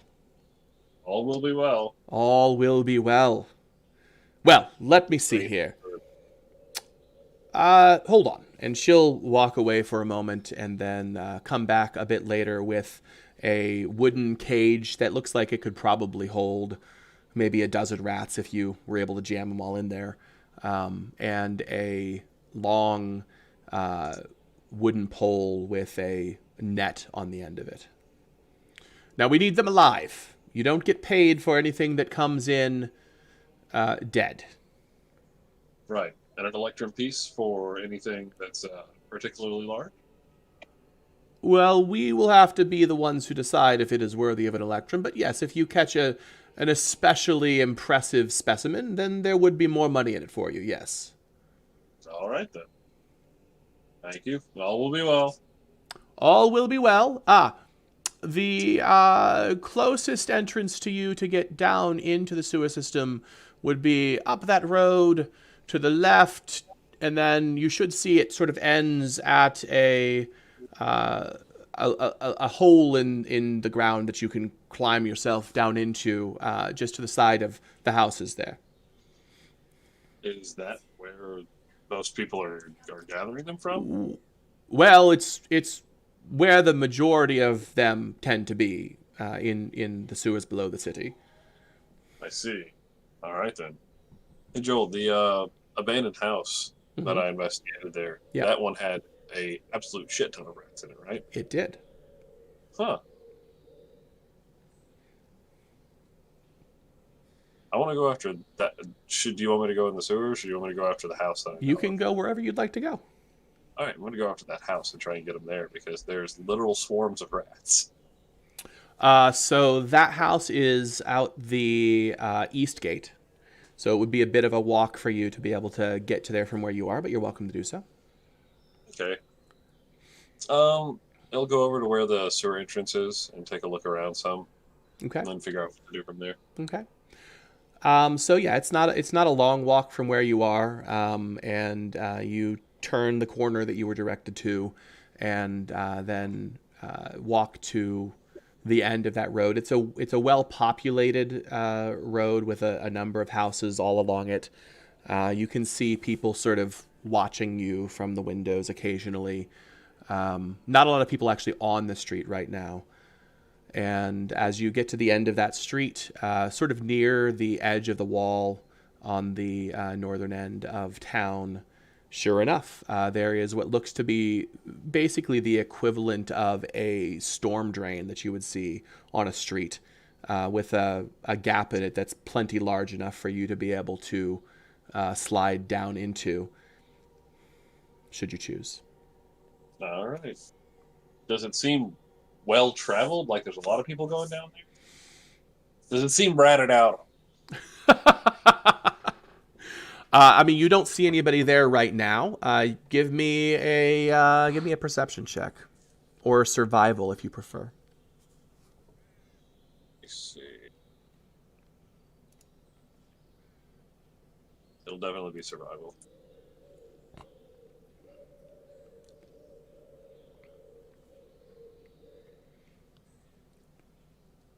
Yeah, with an 18. I mean, it doesn't look like it's been worn away by a lot of travel. You don't see any fresh footprints in any kind of mud that's anywhere near it. Looks like maybe a day or two ago somebody might have been here. All right, cool. I'll go in and check it out and start looking around with my Ratcatcher 4000, and if I can find a good length of wood to use as a club, I'm going to. So I have a club. Okay. Give me an investigation check as you're walking in that direction, then, if that's what you're looking for. Investigation? Or perception, I suppose. I got a 10. What would you prefer to look for something like this? Much preferred. Okay. A 10 is pretty average. It looks like anything obvious that you would be able to find would be like you'd have to tear a fence post out of the ground kind of situation. I gotcha. Well, I'm looking for a stick, and I will do fine with a bit of loose brick. Okay. Sure. Yeah, you're able to pick up a loose cobblestone near the entrance to the sewer. Awesome. Okay. I'll head down. You should tie a rope to it, use it as a flail. Yes, I'm planning on it. This one. All right. So that will bring us back to the rest of the group. Let me go ahead and swap that out here.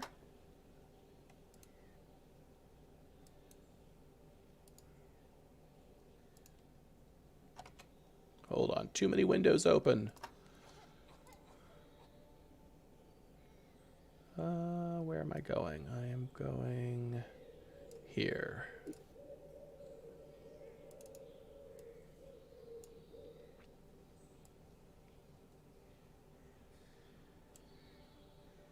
Okay, and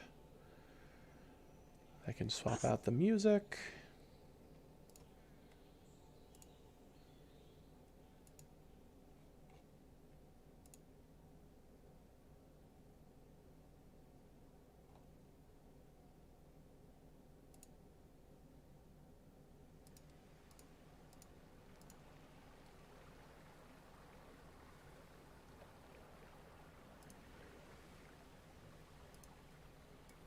Okay, so you notice that there is like a makeshift ladder that sort of lets you climb down into this area.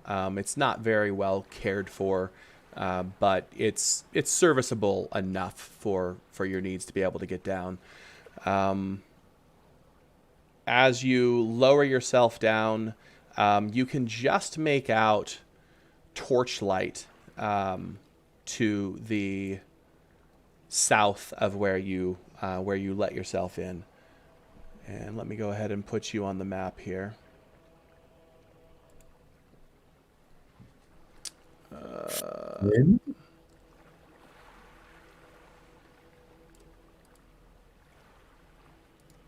All right, you are now on the map, Jeff. Can you see your token? Yeah. So you can just make out torchlight coming from that direction. And actually with your particular vision, you can actually see a group of people huddled around that torch in sort of urgent discussion. I will crouch down and be silent and try and hear what they're saying. Okay. Give me a perception check. Hey, 12. Well, they're not trying to be that quiet, but they are sort of whispering. You can't quite make out their words. With all of the echoing of the water around you, it's difficult to make out what they're saying. Gotcha. Look around. Is there any refuse or garbage or anything I can use as a weapon? Yeah, there's a stick that looks like it would serve. Excellent. The stick. I pick up the stick. You have a stick and a rock. We are halfway to a weapon right now. All I need is some twine. Headbreaker. An illegal shiv weapon created inside of a fascist state that doesn't allow knives. You know, you do what you got to do. Everything about the statement was perfect. I don't have a butter knife license. All right, I'll keep my shitty weapons and start creeping through the sewers. Okay, which direction are you heading? Towards the light, and want to see what those people are up to. Okay. So when you get about halfway to them, one of them turns and is sort of shaking their hands and shaking their head in frustration, and you recognize Irina.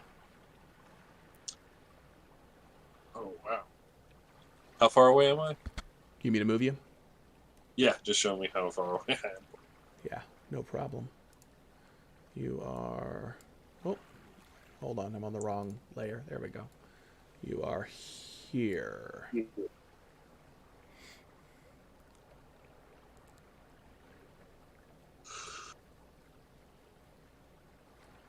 So what, about 50 feet or so? Give or take, yeah. I'm gonna come tromping through, almost shouting, Irina? Are the others here? What? Wait. Everybody hears Dorn's voice call out from the darkness to the north. This way. And then he charges in. Like, as soon as he's within torch range, like, Abe freaking immediately like puts him at the tip of his rapier, like ready to kill the heck out of him. Okay. Dorn, are you just going to charge up?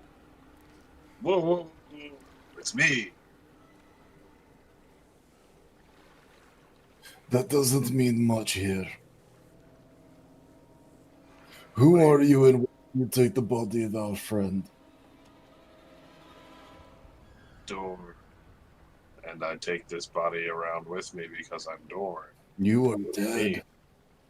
Our friend is dead. Who are you? I'm Dorn. What do you mean Dorn's dead? We saw your corpse. We buried your body. I don't think I'm dead. How did you escape from this? The witches? I busted the ropes since they had their backs turned to me and dove out of the window. Slid down the side of the tower and took off running. Didn't stop till I got about an hour and a half away.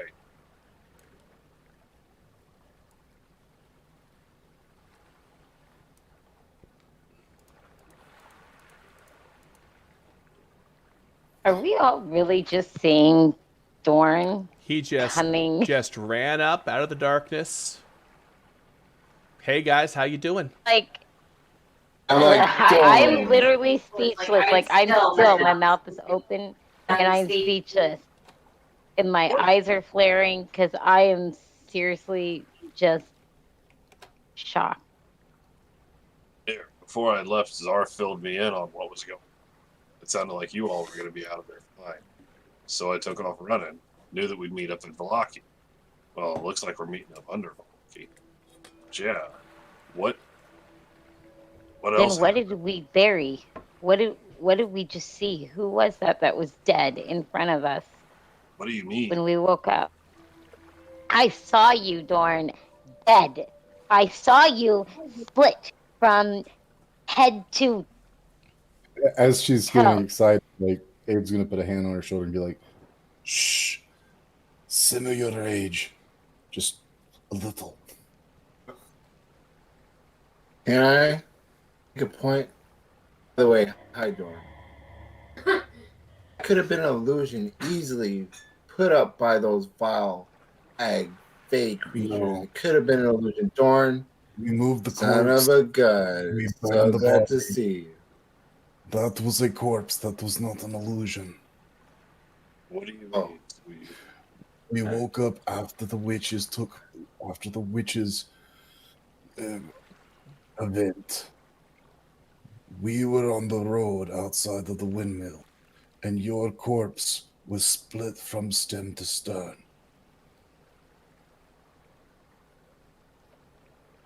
That never happened.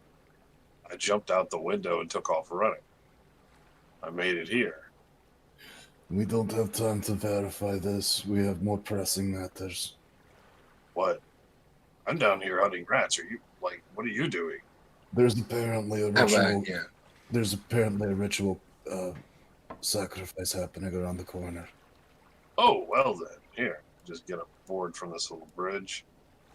Is there a nice loose board that I can take with me? Kaylin, I'm going to assume, because Kaylin has a large number of spare weapons, that he's going to hand Dorn one of them. Yeah, what weapons does Kaylin have? He has a long sword, 2 crossbows, a spear, a short sword. I think that's it. The short sword is silvered, so he would not willingly give that up. I was thinking the spear because it's versatile and he can use it 2-handed. Yeah, he's happy. He's happy to give Dorn the spear. Absolutely. Oh, excellent. You have an extra shield? He does not have an extra shield. It's an extra shield, bud. Joel, I'm going to use my class feature. Actually, never mind. It'll be fine. You know, I need an extra weapon of some sort. Abe's going to give him a shield. You sure? I mean, this could get pretty bad. Abe looks at him and is like, I have magic. It is fine. All right, then. Well, so you said there was a cult. What are they up to? Dorn is clearly like, all right, cult, let's kick some ass. Okay. Okay. Dorn, here's the scoop. There are quite a few of cultists appear performing a ceremony on a body as laying on a table made entirely of fire. They seem to be a little strong and they know a lot of magic, so be prepared. Seems like they know magic. Do you see them casting any spells or anything, or what did you see? Well, there are runes floating around the room, I believe. I'm correct. There's runes floating around the room. There were absolutely runes, not ruins, runes floating around the room in midair. There was a glowing circle of some kind of arcane fire, and a man being held aloft by an altar which appeared to be made out of pure flame. Exactly that. So, seems like some high level sorcery or magic. All right. Joel, have I heard of anything like this? I am ready with an Arcana check. This would be religion. All right. I'm ready with a religion check. Sure. I'm sorry. Am I the only one that's literally still kind of flabbergasted that our friend is alive and in front of us, and we're treating it like it's normal when I'm literally ready to punch him because I don't know if he's real. Familia. Yeah, Abe looks at Familia. He's like, "It's Barovia. These things happen all the time." Kaylin is also skeptical. I was gonna ask because I'm looking at Kaylin. I feel like I need to eat some pie. I don't want to. I don't want to speak for Rick's character all that much, but he would be skeptical of the situation. At this point, we do not have the luxury of time. So, if he wants to fight with us, then he can fight with us, and we will figure out the fact that whether or not he is actually Dorn later. Which I am. You broke up there, Jeff. Say again. Which I am, Dorn. This is something to be determined later. What the hell happened to your voice? Oh, never mind. Yeah. That's what you... Witches. Yes. So, we can't... Oh, Dorn. We can't do anything... What's your favorite food in Barovia? The pie. No. It was the pie until I figured that out. Only Dorn would know that. He knows about the pie. To be honest, there's like 75 people that... There's like 700 people in Barovia that food. It's true. Familia, what are you doing at this point? Sorry. I heard you for a second, but now I don't. Oh, okay. Sorry. There you go. I'm literally shocked. I'm still in this kind of bewilderment. Like, it's the same thing when we lost Kaylin for a moment. Like, Not just Kaylin. Well, correct. You But I died mean, too. it's correct. So, when I died, I came back. I thought Kaylin was kind of in the same place as me. And so it's kind of that whole, like, feeling. Now, Dorn at this moment is telling us that he actually escaped and took off without us knowing.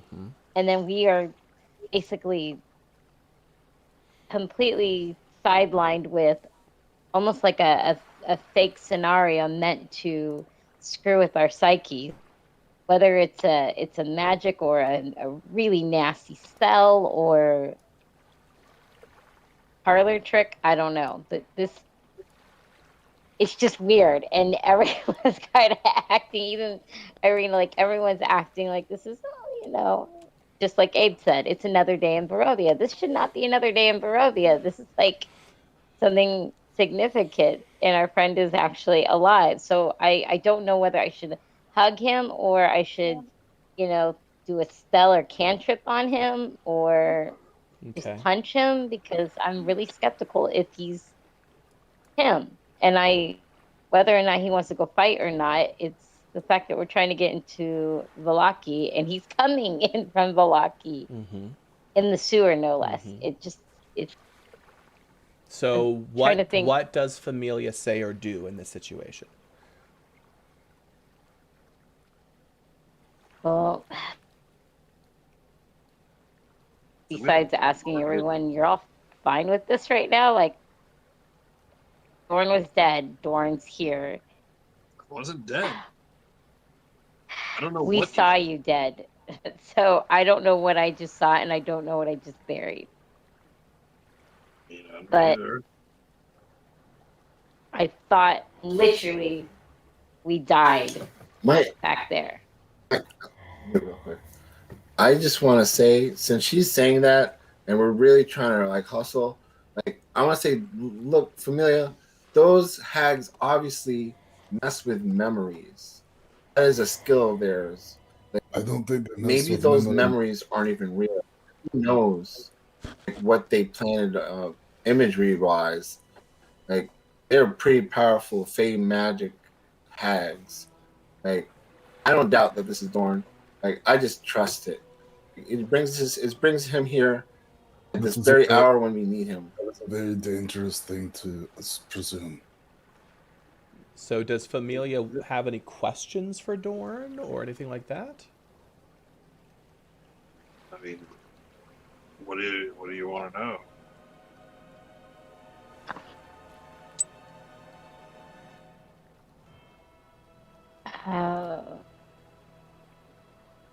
It's kind of weird, like, because he said so many things that already made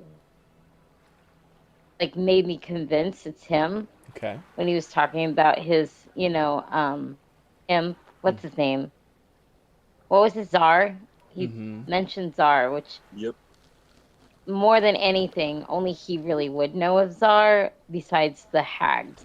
That I don't think they knew about him. So, with that being said, I was trying to look to see what kind of special thing I could do, but I really can't figure out. Like, there's nothing. There's nothing he could say that would convince you anymore. Not that you're necessarily convinced. It sounds like she wants magic to confirm it, like an absolute answer.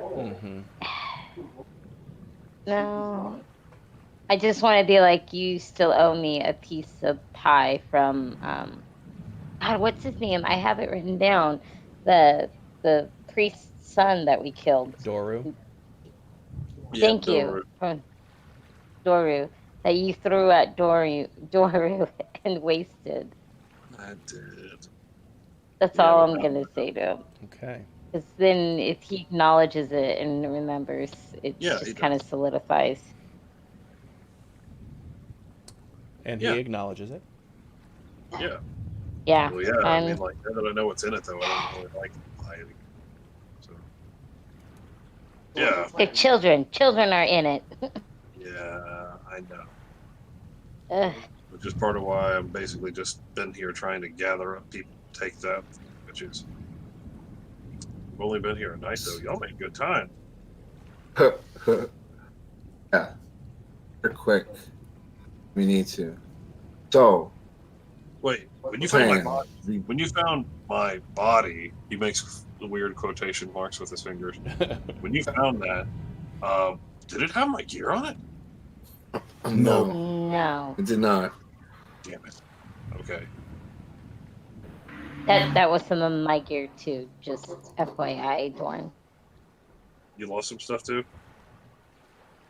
No, you had some of my stuff. You had my extra bedroll and some other goodies. Oh yeah. You were the pack animal. Yeah. So we offline, once the session is over, you all need to figure out exactly what stuff Dorm was or wasn't carrying and make a list of what items you've lost, so we have that very clear moving forward. So, gonna take on these baddies, folks. Now that we've established this is Dorn, let's go. Not yet established that. Just saying. It's not. You don't sound too good. No, I was cursed by witches to take my voice. All right. Well, if we kill the witches, do we get your voice back? Depends on whether or not we preserve the windmill. Ah, I see. Well, do you have to find true love in this whole thing if you do lose your voice? Oh, but it would be nice. Right then. Well, I hope it doesn't come to that. Let's try and get this done. First things first, let's take out these cultists. What do you say? They got a sacrifice? Looks like One it. seems to be in his element. I Go ahead, Abe. think that attacking the cultists now would be our best option to try and end this quickly before they have time to finish whatever they're doing. All right, let's go take a look. Let's go around the corner and take a look at things. How bad does it look? Yeah, so as you begin to walk down the hallway, the chanting is now getting louder and louder, and it becoming more and more obvious. I will turn Is it that a language? back on. Is it a known language? What languages do you know? Abyssal, Celestial. Let me double check. Where is it under? Notes, description. Research and traits? Where are your languages on the sheet? Do you remember? I don't have it memorized. I think they're on the bottom left-hand side, but I'm not sure. Ah, here we go. Abyssal, Celestial, Common, and Infernal. Okay. I know the two dark languages. Let me just double check if any of those match up.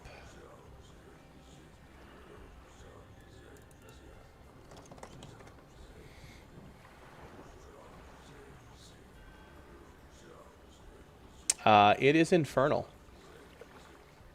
What are they saying? They are clearly attempting to complete a summoning ritual. They're trying to complete a summoning ritual. Here, I'm let pretty me sure you may have summoned. let me move the Explorer so that you can get some idea of what you're seeing. Since you all would have walked to at least that point, you'll just need to move left on the map to see.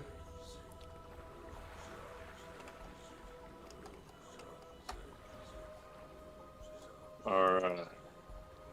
Can you see? Okay, cool. Yep.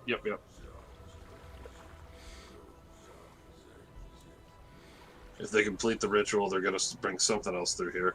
But, I don't know, I'm starting to understand a little bit more about how things are working with this place. We'll have to see. Let me see. How many are there? There look to be 7. About 7 of them? Mm-hmm. 5 of us. Alright. My plan. Alright, remember to focus our attacks. We want to take them down as fast as possible. Looks to be leaders, right? What are you asking again? It looks like there's leaders, like somebody that's There's there's rank and file death cultists, and then there's high death. There's a cultists. leader. There's a leader. there's definitely some that are in fancier robes than others. And You said I there do. were 6. There are 7. I misspoke. I do need everyone to give me a stealth check. Check.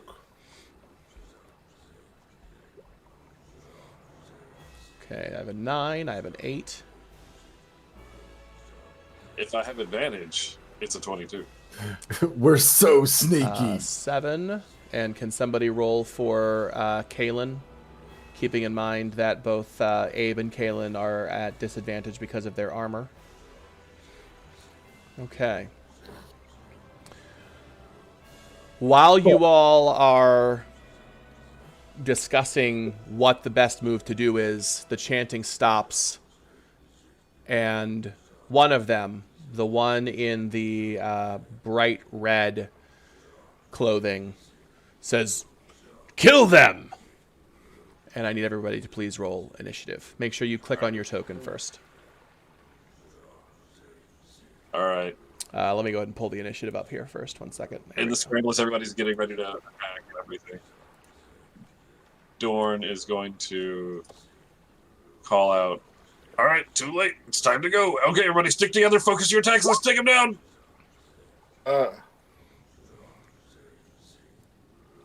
Rally. I understand what Kalen's initiative was just there. Oh, nice. I'm like, who is? Yeah, I see it. It's on a special sheet or something. I don't know.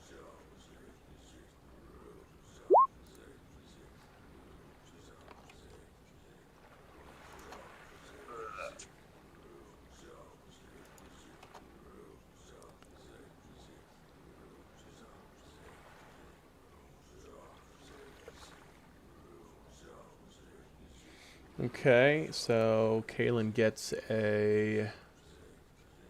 Where did he go? He A gets a 19. Okay.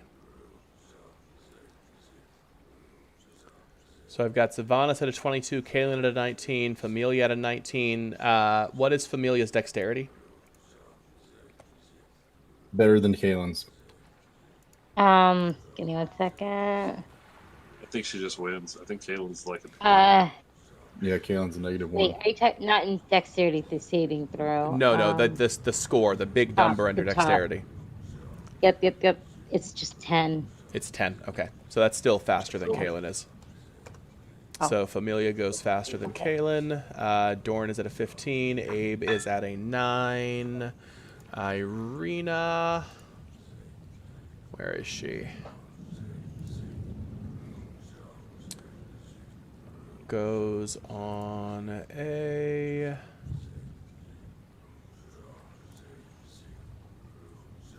different character sheet. Hold on.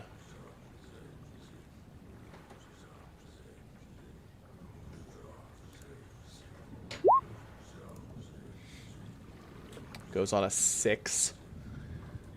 And let me go ahead and roll for each of them. Stand by.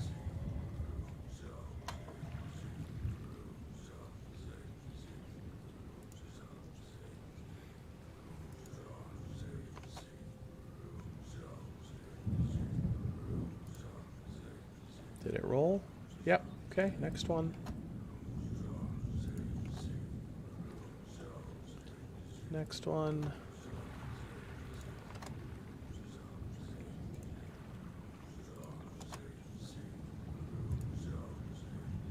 Oh, what just happened? D&D Beyond just did something weird. Hold on a second. There we go.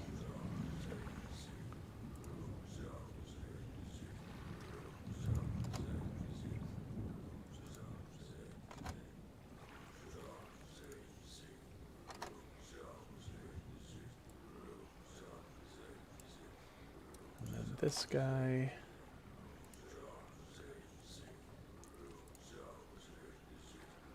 D&D Beyond seems to be having some issues with their encounter builder thing, so I'm having to refresh every time I switch. Almost done. Oops. Nope. There.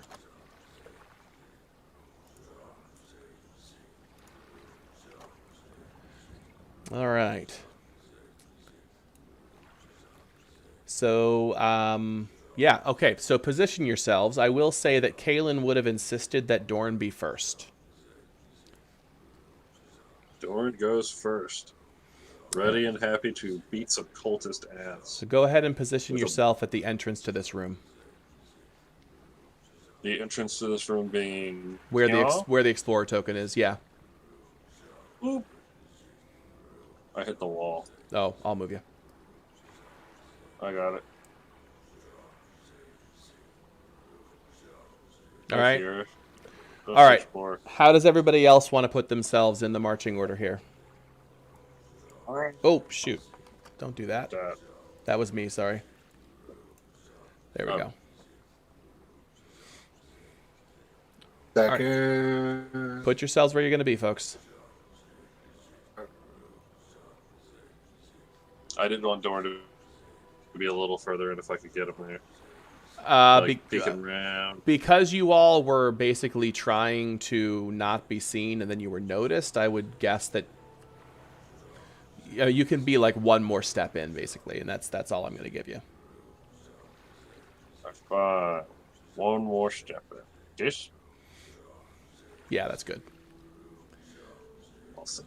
Irina is going to put herself somewhere in the middle, and Kaylin wants to be right behind Doran. All right, anybody? You guys can be closer than that if you'd like to be.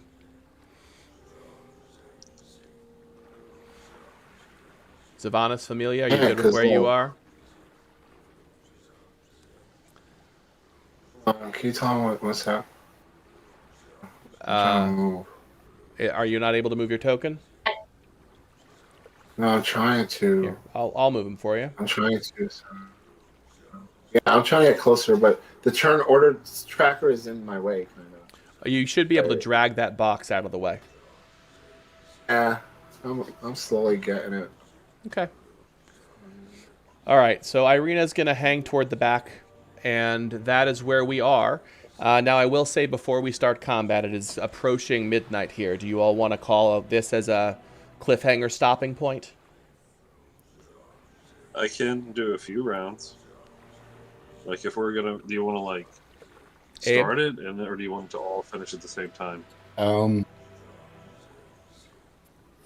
I think that ending now is a really good spot, but if everybody else wants to go on, we could probably do it for another, maybe 10 minutes or so. Okay. I can do 10 minutes more. Okay. Or does that Everybody good with running through a round or two of combat? I do like the cliffhanger, but fully up to you Get some guys. hits in. Let's get some hits. Let's get it. Okay. So actually, I'm going to go ahead and call a stop. I am getting a message from my better half that she needs quiet. So since that's where my computer is, then I will go ahead and we'll have to cut it short, guys. Oh, okay. Sorry. It's okay. All good. All good up. Beating cultist ass. It's fun. This is good because next week Rick will probably be here, and he'll be able to actually, decide what his character does and stuff. Yeah, definitely. And obliterate some cultist ass with the smiting. So many smites. All right. Well, if anybody is watching us play through this campaign, thanks very much, and have a great night. Night, guys. Good night. Bye.